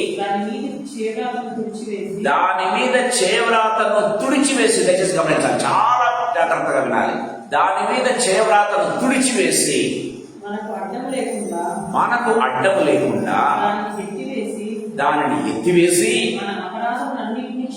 మన అపరాధములు అన్నింటినీ, కొన్నింటిని రాశారా, మన అపరాధములు అన్నింటినీ క్షమించి ఆయనతో కూడా మిమ్మల్ని జీవింపచేస్తున్నాం. Praise the Lord. Wonderful statement అండి ప్రేమైన దేవుని బిడ్డలారా. దేవుని వాక్యం చాలా క్లియర్గా మాట్లాడుతూ ఉంది. ఏంటంటే చిన్నప్పటి నుంచి కూడా మనం చేసినటువంటి పాపాలు ఏం చేస్తున్నాడంటే సాతానుడు రికార్డ్ చేస్తున్నాడు. సాతానుడు రికార్డ్ చేస్తున్నాడు. అవన్నీ కూడా ఎవరికి రాయబడింది? చేవ్రాత చేత వ్రాయబడినటువంటి రుణపత్రము అని బైబిల్లో రాయబడింది. సో సాతానుడు పాపం చేస్తాడు. పాపం చేసి ఏం చేస్తాడంటే బ్లాక్ మెయిల్ చేస్తూ ఉంటాడు. నేను చాలాసార్లు గమనించండి, ఎవరైనా మనల్ని పాపాలతో ప్రేరేపించే వాళ్ళు చేసిన తర్వాత మనల్ని ఏం చేస్తారు? బ్లాక్ మెయిల్ చేస్తుంటారు కదా. అదే రీతిగా సాతానుడు మన చేత పాపం చేపిస్తాడు. తర్వాత ఏం చేస్తాడు? దాన్ని బట్టి బ్లాక్ మెయిల్ చేస్తూ ఉంటాడు వాడు. ప్రియమైన వాళ్ళారా, మనం రక్షించబడినా సరే మన చెవులు అప్పుడప్పుడు వాడు వచ్చి ఏం మాట్లాడుతున్నాడో తెలుసా? నువ్వు క్షమించబడ్డావా? నువ్వు దేవుని బిడ్డవా? నువ్వు అలాంటి చోట ఈ పని చేసావా అంటే నిన్ను క్షమించలేడు, చూసావా? సో ఈ రీతిగా ప్రతిసారి చెవులో వచ్చి వాడు వదులుతూ ఉంటాడు. ప్రేమైన దేవుడు విష్పరింగ్ చేస్తూ ఉంటాడు. ఎందుకంటే మనం రక్షించబడ్డ వాడికి ఇష్టం లేదు ప్రేమైన దేవుని బిడ్డ. సో యేసు ప్రభు చాలా క్లియర్గా మాట్లాడుతూ ఉన్నాడు. ఈ రుణపత్రము మనం ఎవరి దగ్గర అయితే అప్పు తీసుకుంటామో వానికి ఒక రుణపత్రం రాసిస్తాం కదా. వారి చేతిలో రుణపత్రం ఉన్నంత వరకు మనం వానికి దాసులమే. దేవుని వాక్యం చాలా క్లియర్గా మాట్లాడుతుంది.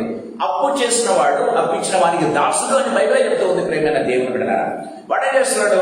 మన చేత రుణపత్రాన్ని, అంటే మనం చేసినటువంటి మనం తప్పులు చేపించేది, ప్రేరేపణ చేసేది, తప్పులు చేపించేది ఏం చేస్తున్నాడంటే ఆ రుణపత్రాన్ని వాడు ఏం చేస్తున్నాడు?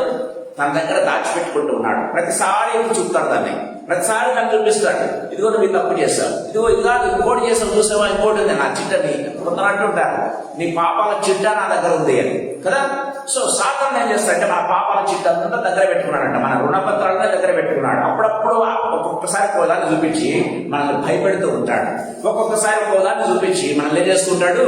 నిజంగా మనల్ని భయకంపితులు చేస్తూ ఉంటాడు. ప్రియమైన దేవుని బిడ్డలారా, అందుకే బైబిల్ చెప్తుంది ఏంటంటే సాతాన్ని కలవరి శిలువలో దేవుడు ఏం చేస్తాడంటే, ప్రియమైన దేవుడు బిడ్డలారా, సాతాను దగ్గర ఉన్నటువంటి రుణపత్రాలన్నీ కూడా తీసుకున్నాడంట. అంటే నీకు సంబంధించినవి, నాకు సంబంధించినవి, ఆమెకు సంబంధించినవి, ఆయనకు సంబంధించినవి అన్ని కూడా రుణపత్రాలన్నీ తీసుకున్నాడు. తీసుకుని ఏం చేశాడు? శిలువలో మేకులతో కొట్టేశాడంట. బైబిల్ రాయడం అంటే దాన్ని చిల్లు పడిచాడు కదా. సో ఈ రుణపత్రము ఎప్పుడైతే ఎవరి దగ్గర ఉంటుందో దానికి చిల్లు పడినంత వరకు దానికి శక్తి ఉంటుంది, దానికి పవర్ ఉంటుంది. ప్రియమైన దేవుని బిడ్డలారా కదా.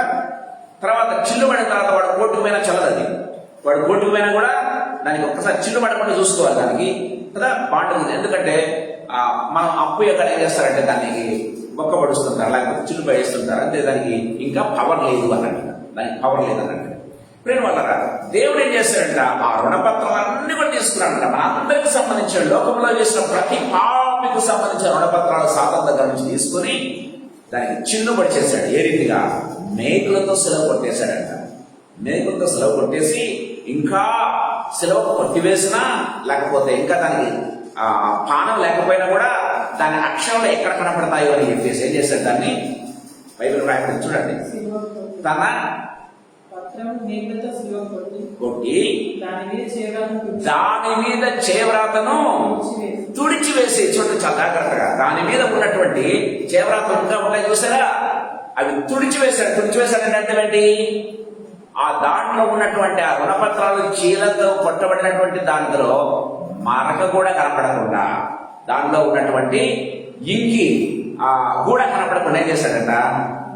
తుడిచివేశాడంట. అంటే ఇప్పుడు తెల్లగా మారిపోయాయి. ప్రియమైన దేవుడు బిడ్డలారా, రుణపత్రాలు తీసుకోవడం మాత్రమే కాదు, దాన్ని పవర్లెస్ చేయడం మాత్రమే కాదు, దాన్ని సెలవు కొట్టడం మాత్రమే కాదు, ఇంకా దాని మీద వ్రాయబడినటువంటి చేవ్రాత కూడా లేకుండా చేశాడంట.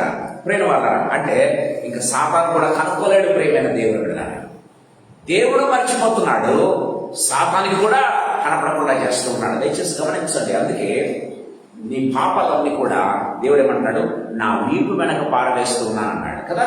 మన వీపు వెనక ఎవరైనా చూడగలరా? మన వీపును చూడగలరా? మనం చూడలేము. దేవుడు అంటూ ఉన్నాడు. ఇంకా వాటిని I will remember them no more. బైబిల్లో చాలా క్లియర్ గా రాయబడింది. ఏమంటున్నాడు? I will remember them no more. దేవుడు గుర్తుపెట్టుకోలేదు కానీ మనం గుర్తుపెట్టుకుంటుంటాం చాలా సార్లు. ప్రియమైన దేవుడు ఉన్నారా, సాతాను నుంచి కొన్నిసార్లు మనం గుర్తు చేస్తుంటాడు. దేవుడు చెప్పాడు, no no no, I don't remember them. వాటిని నా వీపు వెనక పారవేస్తాను. యెషయా గ్రంథంలో చూస్తే వాటిని సముద్ర దిగంతములలో వేసేసాను, పూడ్చిపెట్టేశాను అని ప్రభు చెప్తాడు. సముద్రం అడుగు వెళ్ళి తీసుకునేది ఎవరు? ప్రియమైన దేవుని బిడ్డలారా, దేవుడు చెప్తూ ఉన్నాడు, I will remember them no more అని మనకు చట్టం రాయబడింది. గమనించినట్లయితే ప్రియమైన వాళ్ళారా, వాటిని అసలు గుర్తే చేసుకోలేదు, గుర్తు నాకు ఉండట్లేదని చెప్తున్నాడు ప్రభు. సో ప్రభు ఈ రీతిగా చెప్తూ ఉన్నాడు. అందుకే ఈ వాక్యంలో చాలా క్లియర్గా వ్రాయబడింది. మనకు అగెనిస్ట్ గా ఉన్నటువంటి, మనల్ని భయపెడుతూ ఉన్నటువంటి ఆ యొక్క రుణపత్రాలన్నీ, ఆ పాపము పత్రాలన్నీ కూడా ప్రభు తీసుకున్నాడు, శిలువ కొట్టేశాడు. ప్రేమలరా దాని మీద ఉన్న చేవరాతను కూడా తెలిసివేశాడు. That's what we need to remember all the times. ఒకవేళ సాతానుడు వచ్చి మన చెవులో ఒకవేళ విస్పర్ చేసినా సరే, గెట్ బిహైండ్ మీ సైటర్ అనాలి. అందుకే బైబిల్ రాయబడింది 1 యోహాను పత్రికలో మనం చూసినట్లయితే, అపవాదిని ఎదురించుడి, వాడి మీద నుంచి పారిపోతాడు. ప్రేమైన దేవుని బిడ్డలారా, సో మనం ఇప్పుడు దేవుని బిడ్డలం అన్న విషయాన్ని గుర్తు చేసుకోవాలి. దేవుడు ఏ రీతిగా సాతానామాయుల నుంచి తోలిపో అని గద్దించాడో ఆ రీతిగా గద్దించడానికి నీకు నాకు ఇప్పుడు పవర్ ఉంది. ప్రేమైన దేవుని బిడ్డలారా, దేవుని వాక్యం చాలా క్లియర్ గా మాట్లాడుతూ ఉన్నట్టుగా మనం చూస్తాం. చూడండి, యోహాను సువార్త 19వ అధ్యాయం 30వ వచనంలో ప్రభు చెప్తున్నటువంటి మాట, ఇట్ ఈస్ ఫినిష్డ్. దయచేసి గమనించండి. చిరకపుచ్చుకొని సమాప్తమైనదని చెప్పి ప్రేమైన దేవుడా, నీకు చేయాల్సినంత కూడా నేను చేశాను అని కలవరసంలో డిక్లేర్ చేసేస్తున్నాను. ప్రేమ దేవుడా, నీవు ప్రేమ వల్ల నిన్ను నేను ప్రదానం చేసుకోవడానికి నేను చేయాల్సిన పనులన్నీ కూడా చేసేసాను. ఇట్ ఈస్ ఫినిష్డ్ అని చెప్పేసి ప్రభు ఏం చేస్తున్నాడు, ఒక ఫుల్ స్టాప్ పెట్టేస్తున్నాడు. ఇట్ ఈస్ ఫినిష్డ్ అని దేవుని వాక్యం చాలా క్లియర్ గా మనతో మాట్లాడుతున్నట్టుగా మనం చూస్తాం. అది యేసు ప్రభు చేసినటువంటి కార్యం. ఏమైనా దేవుని ద్వారా యేసు ప్రభు చేసినటువంటి కార్యం ఇక్కడ మనం గమనించినట్లయితే, బోయసు కూడా అదే పని చేస్తున్నాడు. ఇక్కడ రూతు విషయంలో రూతు యొక్క పాత జీవితాన్ని బట్టి ఏమాత్రం కూడా అసహ్యపడలేదు, తృణీకరించలేదు, కానీ రూతును స్వీకరిస్తున్నవాడుగా మనం చూస్తున్నాం. ఏమైనా దేవుని ద్వారా దేవుని వాక్యం చాలా క్లియర్ గా మాట్లాడుతున్నట్టుగా చూస్తాం. అది పబ్లిక్ గా డిక్లేర్ చేస్తున్నా, ఈ దినమున మీరు నాకు సాక్షులు అని పెద్దలకు చెప్తూ ఉన్నాడు, ప్రజలకు చెప్తూ ఉన్నాడు. ప్రేమైన నేను ఆమెను పెళ్లి చేసుకోబోతూ ఉన్నాను, పెళ్లి చేసుకొనుచున్నాను, పెళ్లి చేసుకోలేదు ఇంకా, పెళ్లి చేసుకొనుచున్నాను అని డిక్లేర్ చేస్తూ ఉన్నాడు. అదే రీతిగా ఇదిగో నేను పెళ్లి చేసుకోబోతూ ఉన్నాను, పెళ్లి చేసుకొనుచున్నాను అని నేను వాళ్ళరా మ్యాట్రిమనీ ఆఫ్ ద లార్డ్ అంటున్నాం కదా. సో దేవుని కళ్యాణం అని మాట్లాడుకుంటున్నాం, పెళ్లి విందుల గురించి మనం మాట్లాడుకుంటున్నాం. ప్రేమైన ద్వారా అది దేవుని చేయబోయే కార్యాన్ని యేసు ప్రభు, ప్రేమైన యేసు ప్రభు ఆ యొక్క 2వ రాకడలో చేయబోయే కార్యాన్ని ప్రేమైన దేవుడు కలవరసలో 2000 సంవత్సరాల క్రితం ఆయన ఏం చేశాడు, డిక్లేర్ చేసేసాడు. అంటే ప్రభువుకు ఆయన సంఘానికి ప్రధానం అయిపోయింది, నిశ్చితార్థం అయిపోయింది. ప్రేమైన దేవుని బిడ్డలారా, సో నిశ్చితం అయిపోతే ఆల్రెడీ సో దేవుని దృష్టిలో వీఆర్ వన్ అని దేవుని వాక్యం చాలా క్లియర్గా ఆ వన్నెస్ మనకు ఉన్నది అన్న విషయాన్ని బైబిల్ వాక్యం చాలా క్లియర్గా మనకు మాట్లాడుతున్నట్టుగా చూస్తాం. ఇంకొక తలతో చెప్పి నేను ముగించాలని ఆశపడుతూ ఉన్నాను ప్రియమైన దేవుని బిడ్డలారా.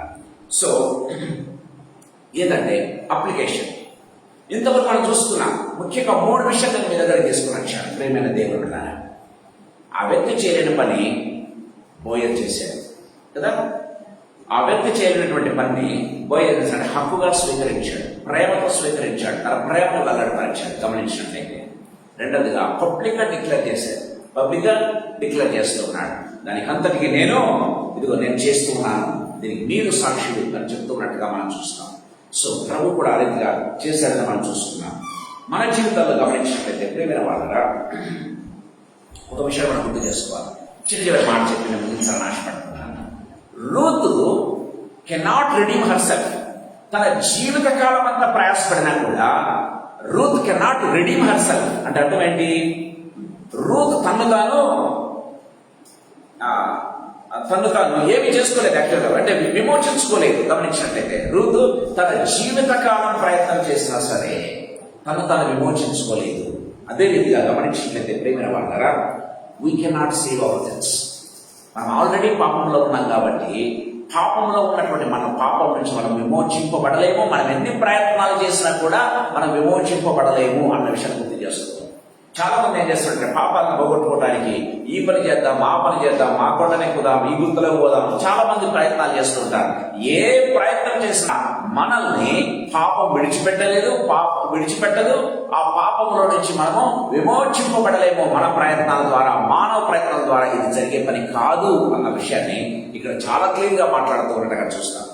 రూతు తాను ఎప్పటికీ విడుదల చేసుకోలేదు, విమోచించుకోలేదు. ప్రియమైన దేవుని బిడ్డలారా, ఎప్పటికీ తాను రక్షించుకోలేదు. గమనించినట్లయితే గమనించినట్లయితే చూడండి, బట్ బోయజ్ వచ్చాడు. బోయజ్ సీన్లోకి ఎంటర్ అయ్యాడు. ప్రియమైన దేవుడు అంటారా, ఏం చేస్తున్నాడంటే ఆయన Boaz did not do by compulsion but with compassion. గమనించినట్లయితే అంటే బోయస్ ఇంకా నాకు భారంగా ఏదో ఒకటి విధంగా చేసుకున్నాంలే అని చేసుకోవట్లేదు, భారభరితంగా చేసుకోవట్లేదు, విల్ఫుల్ గా చేస్తున్నాడు, సంతోషంగా చేస్తున్నాడు, ప్రేమపూర్వకంగా చేస్తున్నాడు ఈ కార్యాన్ని. అదే రీతిగా మన ప్రభు కంపల్షన్తో రాలేదు ఆయన ఈ లోకానికి, ప్రేమపూర్వకంగా వచ్చాడు. ప్రేమపూర్వకంగా కార్యాన్ని చేస్తాడు. ప్రేమైన దేవుడు కదా, మన జీవితంలో మనం తలకందులు చేసి తపస్సులు చేసిన మన జీవిత కాలం అంతా కూడా మనము ఒకవేళ ఆ ధర్మశాస్త్ర ప్రకారం జీవించాలని ప్రయత్నం చేసినా కూడా మనల్ని మనం విమోచించుకోలేము, మనల్ని మనం విడుదల చేసుకోలేము, మనల్ని మనం పరిశుద్ధపరచుకోలేము కదా. నీతిమంతుడు లేడు, ఒక్కడు లేడు ఈ లోకంలో, ఒకరిని కూడా రక్షించేవాడు కూడా లేడు. మనం రక్షించుకోలేము, వేరేవాడు కూడా మనం రక్షించలేడు. మనం లాస్ట్ వీక్ మనం చూసాం, ఏ మనిషి కూడా ఈ పని చేయలేడని హెబ్రీయులకు రాసిన పత్రికలో మనం చూసాం. కానీ ప్రభు వచ్చాడు, తన స్వంతంగా వచ్చాడు, విల్ఫుల్ గా వచ్చాడు, ప్రేమతో వచ్చాడు. ఒక సైడ్ ధర్మశాస్త్రాన్ని నెరవేరుస్తున్నాడు, రెండవ సైడ్ ఏం చేస్తున్నాడు, తన ప్రేమను వెల్లడిపరుస్తున్నాడు, తన ప్రేమను వెల్లడిపరిచాడు. ప్రేమైన దేవుడు గారా, తను తాను సాక్రిఫైస్ చేసుకున్నాడు, తను తాను ఎలా చేసుకున్నాడు, తను తాను సాక్రిఫైస్ అంటే త్యాగం చేస్తున్నాడు, తన జీవితాన్ని త్యాగం చేశాడు మన కోసం, తన జీవితాన్ని త్యాగం చేశాడు. ప్రేమైన దేవుడు ఆ రీతిగా చేయడం ద్వారా గమనించినట్లయితే ఆయన మనకు శిరస్సు అయిపోయాడు. బైబిల్లో చాలా క్లియర్గా వ్రాయబడింది, దయచేసి గమనించండి. ఎఫ్ఎస్సీలకు రాసినటువంటి పత్రిక 5వ అధ్యాయం 25, 26, 27 వచనం చదువుకుందాం. ఎఫ్ఎస్సీలకు రాసిన పత్రిక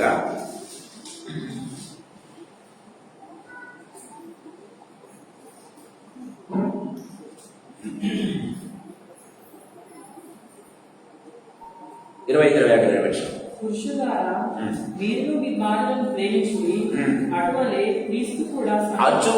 క్రీస్తు కూడా శ్రమపడి సంఘమును ప్రేమించి అది కలంకమైనను ముడతైనను అట్టి మరి ఏదైనను లేకుండా పరిశుద్ధమైనది గాను నిర్దోషమైనది గాను మహిమగల సంఘముగా ఆయన తన ఎదుట దాన్ని నిలవబెట్టుటకు నిలబెట్టుకునవలనని వాక్యముతో ఉదక స్నానం చేత దాన్ని పవిత్రపరిచి పరిశుద్ధపరచుటకై దాని కొరకు తన్ను తాను అప్పగించుకునేను, తను తాను సాక్రిఫైస్ చేసుకున్నాడు, తను తాను త్యాగం చేసుకున్నాడు, తన జీవితాన్ని, తన రక్తాన్ని ధారపోసాడు. That's what Bible says. ప్రియమైన దేవుని వాక్యం సెలవిస్తుంది. అందుకే క్రీస్తు తన సంఘం కోసం ఎంత త్యాగం చేశాడు, క్రీస్తు తన సంఘం కోసం ఎంతగా తన ప్రాణాన్ని పెట్టాడో, ప్రాణం పెట్టినంతగా ప్రేమించాడు. ఆ రీతిగా భర్తలారా మీ భార్యలను ప్రేమించండి అంటారు కదా. ప్రేమ వల్ల క్రీస్తు ఊరికనే దేవుడు కాబట్టి మనకు శిరస్సు రాలేదు సంఘానికి. ఆయన దేవుడు కాబట్టి ఇదిగో మీరు నన్ను సేవించండి, మీరు నన్ను వర్షిప్ చేయండి అని చెప్పట్లేదు. ప్రేమైన దేవుడు ఆ పొజిషన్ ఆయన సంపాదించుకున్నాడు. ప్రేమైన దేవుడు కదా. కొంతమంది అంటారు, నేను భర్తగా నాకు లోబడి ఉండాలా, నా కాళ్ళ కాడ పడకో, బైబిల్ ఆ విధంగా చెప్పట్లేదు. ప్రియమైన దేవుడు నువ్వేం చేయాలి? యాక్చువల్గా క్రీస్తు ఏ రీతిగా సంఘానికి తను తాను చేశాడో ఆ సాక్రిఫైస్ గుర్తు చేసుకోండి. అలాంటి ప్రేమ చూపినప్పుడు, అలాంటి త్యాగం చేసినప్పుడు ఆటోమేటిక్ గా ఏమవుతావు? నువ్వు శిరస్సు అవుతావు. నేను శిరస్సు చెప్పుకోవడం కాదు. ప్రేమైన దేవుడు నువ్వు శిరస్సు ఎప్పుడవుతావు? ఆ త్యాగం చేయాలి, ఆ రీతిగా సాక్రిఫైస్ చేయాలి, ఆ రీతిగా నువ్వు సంపూర్ణంగా విలీనం చేసుకోవాలి. చేసుకున్నావు ఎవరి కోసం? భార్య కోసం, ప్రభు సంఘం కోసం చేశాడు. అప్పుడు మాత్రమే నువ్వు శిరస్సు అయి ఉంటావు. కానీ ఊరికనే చెప్పుకుంటే కాదు అని బైబిల్ వాక్యం చాలా క్లియర్ గా మాట్లాడుతున్నట్టుగా మనం చూస్తాం. ప్రేమైన దేవుడు చూడండి, ప్రకటన గ్రంథం 19వ అధ్యాయం 9వ వచనంలో మనం చూసినట్లయితే, ప్రకటన గ్రంథం 19వ అధ్యాయం 9వ వచనం.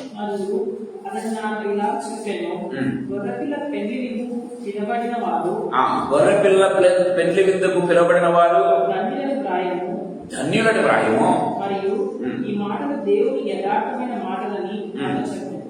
Praise Lord. గొర్రె పిల్ల పెళ్లి విందుకు పిలువబడిన వాడే ధన్యులంట. ఇంకా పెళ్లిలో ఉన్నవారు దయచేసి గమనించాలి. పెళ్లి విందుకు పిలువబడితేనే ధన్యులు అంటూ ఉంటే ఇంకా పెళ్లిలో పెళ్లి కుమారుడి పక్కన ఉండటం ఇంకెంత ధన్యత. ప్రియమైన దేవుని పిల్లరా, దేవుని వాక్యం దయచేసి గమనించండి. దేవుని వాక్యం చాలా క్లియర్గా మాట్లాడుతుంది. అంటే భూమి పుట్టింది మొదలుకొని ఆదాము మొదలుకొని విధంగా చెప్పాలంటే క్రీస్తు వచ్చేంత వరకు కూడా దేవుడు తాను ఏర్పరచుకున్నటువంటి నిబంధన జనానికి సైతము ఇవ్వనటువంటి ఒక పొజిషన్ ఎవరికి ఇస్తున్నాడు? సంఘానికి ఇస్తున్నాడు. విషయాన్ని గుర్తుపెట్టుకోవాలి. అబ్రహాంకు లేదు ఈ యొక్క ధన్యత. ప్రియమైన దేవులారా, అబ్రహాంకు లేదు ఈ ధన్యత, మోషేకు లేదు, దానియేలుకు లేదు, దావీదుకు లేదు. గమనించినట్లయితే చివరికి ఆదాము కూడా లేదు ఈ ధన్యత. ఈ ధన్యత ఎవరికి ఇవ్వబడింది? క్రీస్తు సంఘముగా ఉన్నటువంటి, క్రీస్తు రక్తం చేత కొనబడినటువంటి, క్రీస్తు కొరకు ప్రత్యేకపరుచుకున్నటువంటి సంఘానికి ఇవ్వబడింది. వాళ్ళు ధన్యులు, పిలువబడిన వారు ధన్యులు. మరి అక్కడ ఉండేవాళ్ళు మరెంతో ధన్యులు. ప్రియమైన దేవుని పిల్లరా, పెళ్లి కుమార్తె మరెంతో ధన్యురాలు, సంఘం ఎంతో ధన్యురాలు అని దేవుని వాక్యం చాలా క్లియర్గా మాట్లాడుతున్నట్టుగా మనం చూస్తాం. ఆ సంఘంలో ఎవరున్నారు? నీవు నేనున్నాం అన్న విషయాన్ని గుర్తు చేసుకోవాలి. ప్రియమైన దేవుని పిల్లరా, దేవుని వాక్యం చాలా క్లియర్గా మనతో మాట్లాడుతున్నట్టుగా చూస్తాం. ఒక విధంగా చెప్పాలంటే ప్రియమైన దేవుని పిల్లరా, బోయసు ఆ ల్యాండ్ ఒక్కదాన్ని తీసుకోవట్లేదు. ఆ ల్యాండ్ అంటే నయోమికి సంబంధించినటువంటి ఆ ల్యాండ్ ఒక్కటే తను కొనుక్కోవట్లేదు. కానీ ఏమంటున్నాడు? ఈ క్లెయిమ్డ్ ఎట్లా ఏమంటున్నాడంటే, రూతను మోయబురాన్ని సంపాదించుకొని పెళ్లి చేసుకొనిచున్నాను అంటున్నాడు. నాట్ ఓన్లీ దాట్, ఎవ్రీథింగ్, ఆమెతో పాటు నయోమికి ఉన్నదాన్ని కూడా నేను సంపాదించుకున్నాను అని చెప్తున్నట్టుగా చూస్తాను. ప్రియమైన దేవుళ్ళరా, యేసయ్య ఈ లోకానికి వచ్చింది కేవలం నీ ఆత్మను ఆత్మను రక్షించడానికి మాత్రమే కాదు అనే విషయం చెప్తున్నాను నేను. ఏంటంటే యేసు ప్రభు కలవరసలు చేసిన పని కేవలం నిన్ను నన్ను నీ ఆత్మను ఆత్మను రక్షించడానికి మాత్రమే కాదు ఆయన వచ్చింది. ప్రియమైన దేవుని బిడ్డలారా, ఆయన నిన్ను నన్ను తన పెళ్లి కుమార్తెగా తన ప్రక్కన నిలబెట్టుకునేదానికి వచ్చాడన్న విషయాన్ని గుర్తు చేసుకోవాలి. ప్రేమ కేవలం రక్షించడానికి కాదు రక్షింది. నీకు నాకు ఎవరికి ఈ లోకంలో లేనటువంటి ధన్యత, తాను నిబంధన జనంలో ఉన్న జనానికి సైతం లేనటువంటి ధన్యత నీకు నాకు ఇవ్వడానికి వచ్చాడు. ప్రేమనే అది గుర్తుపెట్టుకోవాలి. ప్రేమనే మనం ఎంతో ధన్యులమండి. యాక్చువల్గా గమనించినట్లయితే క్రీస్తు రక్తం చేత కొనబడినటువంటి కడగబడినటువంటి మనం ఎంతో ధన్యులం. ఎంత ధన్యులం అంటే నిబంధన జనం కంటే కూడా మనం ఎంతో ధన్యులము అన్న విషయాన్ని మనం గుర్తు చేసుకోవాలి. ప్రభు మనతో మాట్లాడుతూ ఉండగా ప్రభు పట్ల మన కృతజ్ఞత భావం, ప్రభు పట్ల మన ఆరాధన భావం పెరిగిపోవాలి. ప్రియమైన దేవుడు, ఎంత చేస్తాం ప్రభు నా కోసం, మనం ఎంత దూరస్థులమైనప్పటికీ కదా, మునుపు మనం దూరస్థులమే, దేవుని వాక్యం మునుపు మనం దూరస్థులమే, కానీ ఇప్పుడు సమీపస్థులమై ఉన్నాము. దేవుని వాక్యం సెలవిస్తుంది. ప్రియమైన దేవుడు, దూరస్థులుగా ఉన్నటువంటి మనకు దేవుడు ఏం చేశాడు? సమీపస్థులుగా చేశాడు. తనతో పాటు కూర్చుకోబెట్టాడు, తనతో పాటు పెళ్లిలో తన ప్రక్కన నిలబడినట్టుగా చేశాడు. ప్రియమైన దేవుడు, సంఘానికి దేవుడు ఇచ్చినట్టుగా గొప్ప ధన్యత మనం గుర్తు చేసుకోవాలి. నేను మీ దగ్గర ఇచ్చినటువంటి 4 పాయింట్స్ మీకు చెప్పి నేను ముగించాలని ఆశపడతాను. మొట్టమొదటిగా ఏంటి? శాండల్ ఆఫ్ అంటే ఏంటి? చెప్పులు తీసేయటం కదా. మొట్టమొదటి తలము చెప్పులు తీసేయటం. ఇదేంటంటే లా చేయలేని పని సూచిస్తుంది, లేకపోతే ధర్మశాస్త్రం చేయలేని పనిని సూచిస్తుంది. రెండవది గమనించినట్లయితే redeemer on, sandal of, redeemer on అంటే ఇదిగో నేనున్నాను అని ప్రభు వచ్చాడు. ధర్మశాస్త్రం విమోచించలేకపోతున్నావా? నిన్ను నువ్వు విడిపించలేకపోతున్నావా? నిన్ను ఎవడు విడిపించలేకపోతున్నాడా? ఇదిగో నేనున్నాను, నీ సృష్టికర్త నేనున్నాను, విమోచించడానికి విడిపించడానికి నేను వచ్చానని ఆయన వచ్చాడు. Redeemer is on. ప్రియమైన దేవుడా, మూడో తరగతి మనం చూసుకున్నాం పబ్లిక్ డీడ్, పబ్లికల్లీ డిక్లేరింగ్. ఏంటి? నువ్వు నా సొత్తు అని డిక్లేర్ చేస్తున్నాడు. కలవరసలలో ఆయన రక్తాన్ని చిందించి పబ్లిక్ గా డిక్లేర్ చేస్తున్నాడు. ప్రియమైన దేవుడా, ఇదిగో నా రక్తాన్ని నీ కోసం చిందించాడు, నా రక్తం చేత నేను పొందుతున్నాను, నా రక్తం చేత నేను విమోచిస్తున్నాను, నా రక్తం చేత నేను పరిశుద్ధపరుస్తున్నాను, ఇదిగో నా జీవనానికి ఇస్తున్నాడు. వాడు మరణంలోనికి రాక జీవులోనికి దాటి ఉన్నాడు. దేవుడి వాక్యం చాలా క్లియర్ గా మాట్లాడుతున్నట్టుగా చూస్తున్నాం. నాతో గమనించినట్లయితే బ్రైడ్ ఈజ్ రిడీమ్డ్ అంటే ఏంటి? రూతు విడిపించబడింది. ప్రియమైన దేవుడు ఉన్నారా? సో దేవుడు సంఘాన్ని, నిన్ను నన్ను సాతాను యొక్క చేతుల్లో నుంచి, వాడి రుణపత్రాల్లో నుంచి ఏం చేశాడు? మనల్ని విమోచించాడు, విడిపించాడు సంపూర్ణంగా. ఇది దేనికి సూచన తెలుసా? So it is going to be revealed in his matrimony. అక్కడ మనకు రివీల్ కాబోతుంది మనం ఏ రీతిగా ఉంటామో ప్రభు దగ్గర, ఏ రీతిగా ప్రభు పక్కలో మనం ఉండబోతున్నామో, ఏ రీతిగా ప్రభు యొక్క, లేకపోతే గమనించట్లయితే మనం విధంగా చెప్పాలంటే భర్తకున్న సమస్తం ఎవరికి భార్య చెందుతుంది, అవునా కదా? ప్రేమ దేవుడారా? సో అదంతా పరలోకం వద్ద దేవుడు అయితే ఆ స్వాస్థ్యాన్ని ఎవరికి ఇస్తున్నాడు? దేవుడు నీకు, నాకు ఇస్తున్నాడు. దాన్ని మనం సొంతం చేసుకోబోతున్నాం. ప్రేమైన దేవుడారా, ప్రభు మనతో మాట్లాడుతూ ఉండగా కళ్ళు వంచుకుందాం, ప్రార్థన చేస్తున్నాం. Let us rejoice. రూతు ఏ రీతిగా సంతోషాన్ని అనుభవిస్తుందో, రూతు ఏ రీతిగా సంతోషపడుతుందో ప్రేమైన దేవుడుగా మనం కూడా అదే రీతిగా ప్రేమైన దేవుడుగా దేవునితో ఐక్యమై ఉండేదానికి, ప్రభుతో ఒకటై ఉన్నాము అన్న విషయాన్ని తెలుసుకున్న తర్వాత సో మనం కూడా ప్రభువును స్తుతిస్తూ ఆరాధిస్తూ ప్రభు దగ్గర మన జీవితాలను బట్టి ఆయన పాదసేవ చేసుకుంటూ ప్రేమైన వాళ్ళ ఈ లోకంలో ప్రభు కొరకు జీవించుతాం, హృదయపూర్వకంగా జీవించుతాం. ప్రేమైన దేవుడు ప్రభు మాట్లాడుతుండగా ప్రార్థన చేసుకుంటాం.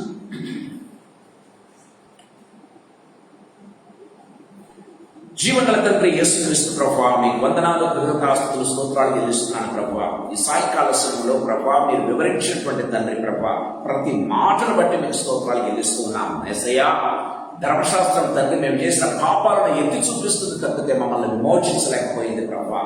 ఆ దేవాలయం మాకు ఒక మార్గాన్ని చూపలేకపోయింది ప్రభువా. కానీ ఈ లోకానికి వచ్చి ప్రేమపూర్వకంగా ధర్మశాస్త్రం చేయలేని పనిని యేసయ్యా మీరు కలవరసలలో చేసి చూపించారు.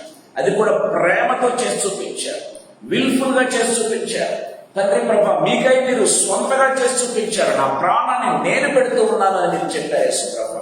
మీకు వందనాలు చెల్లిస్తున్నాను. ఇంత గొప్ప ధన్యత మీరు మా కోసం ఇచ్చారు ప్రభా. మీరు మమ్మల్ని గురించి సిగ్గుపడట్లేదు కానీ యేసయ్యా దేవా, మమ్మల్ని విమోచించడానికి సిద్ధపడి ఉన్నట్టుగా ప్రభు మేము చూస్తున్నాం యేసు ప్రభా.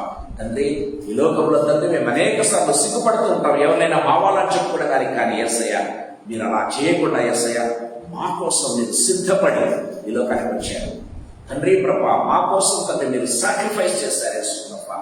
మా కోసం తండ్రి మీరు చేసినటువంటి కార్యాన్ని తలుచుకుంటే యేసు ప్రభా, మా జీవిత కాలం అంతా మిమ్మల్ని స్తుతించిన, ఆరాధించిన, మా జీవిత పర్యంతం మీరు సేవ చేసిన మీ రుణాన్ని తీర్చుకోలేము యేసు ప్రభా. యేసయ్యా, ఈ సాయంకాల సమయంలో ప్రభా మీరు మాతో మాట్లాడిన ప్రతి మాటను బట్టి మీకు స్తోత్రాలు యేసు ప్రభా. ఎవరికి లేని ధన్యతను మీరు మాకు ఇస్తున్నారు యేసు ప్రభా. మీకు వందనాలు చెల్లిస్తున్నా. మీరు డిక్లేర్ చేస్తున్నారు యేసు ప్రభా, నీవు నా సొత్తు అని ప్రభా. తండ్రి మీరు మమ్మల్ని కొన్నారని తండ్రి ప్రభా మీరు డిక్లేర్ చేస్తున్నారు యేసు ప్రభా. మా శిక్షణ అంతా కూడా మీరు భరించి మమ్మల్ని విమోచించి విడుదల చేసి పరిశుద్ధపరిచారు ప్రభా. ఇంకేం కావాలి తండ్రి? ఈ లోకంలో మమ్మల్ని స్వతంత్రులుగా చేసినటువంటి గొప్ప దేవాలకు స్తోత్రం తెలుస్తున్నా.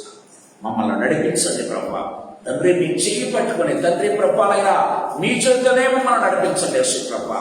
తండ్రి మేము మీ చేయి పట్టుకుంటే విడిచిపెడతామేమో యేసు ప్రభా, మీరే మా చేయి పట్టుకుని నడిపించండి. ఇదిగో ప్రభా, మా చేతులు మీ చేతుల్లో పెడుతూ ఉన్నాం తండ్రి, మా చేతి పట్టుకుని మీరే నడిపించండి. ఇదిగో ప్రభా, పరలోకంలో అడుగు పెట్టేంత వరకు ప్రభా నేను మీ చేయి మమ్మల్ని విడవదని ప్రభా మేము నమ్ముతూ విశ్వసిస్తూ మీకు స్తోత్రాలు చెల్లిస్తున్నాను. అందుకోసమే కదా మమ్మల్ని తండ్రి మీరు ఏ తండ్రి ప్రభ ఏర్పాటు చేస్తున్నారు. అందుకోసమే కదా ప్రభ మా కోసం తండ్రి ప్రభ మీ ప్రాణాన్ని సైతం తండ్రి త్యాగం చేసి మమ్మల్ని ప్రేమించారు. మీకు వందనాలు చెల్లిస్తున్నాం. Thank you lord Jesus.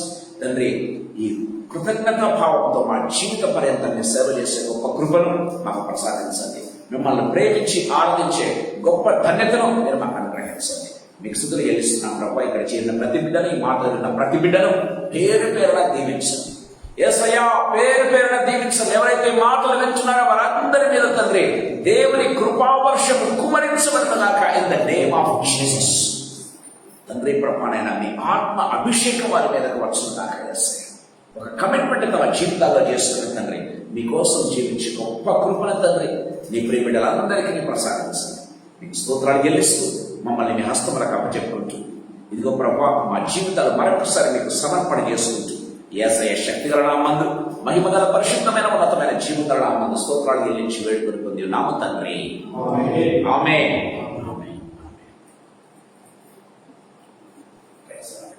Praise.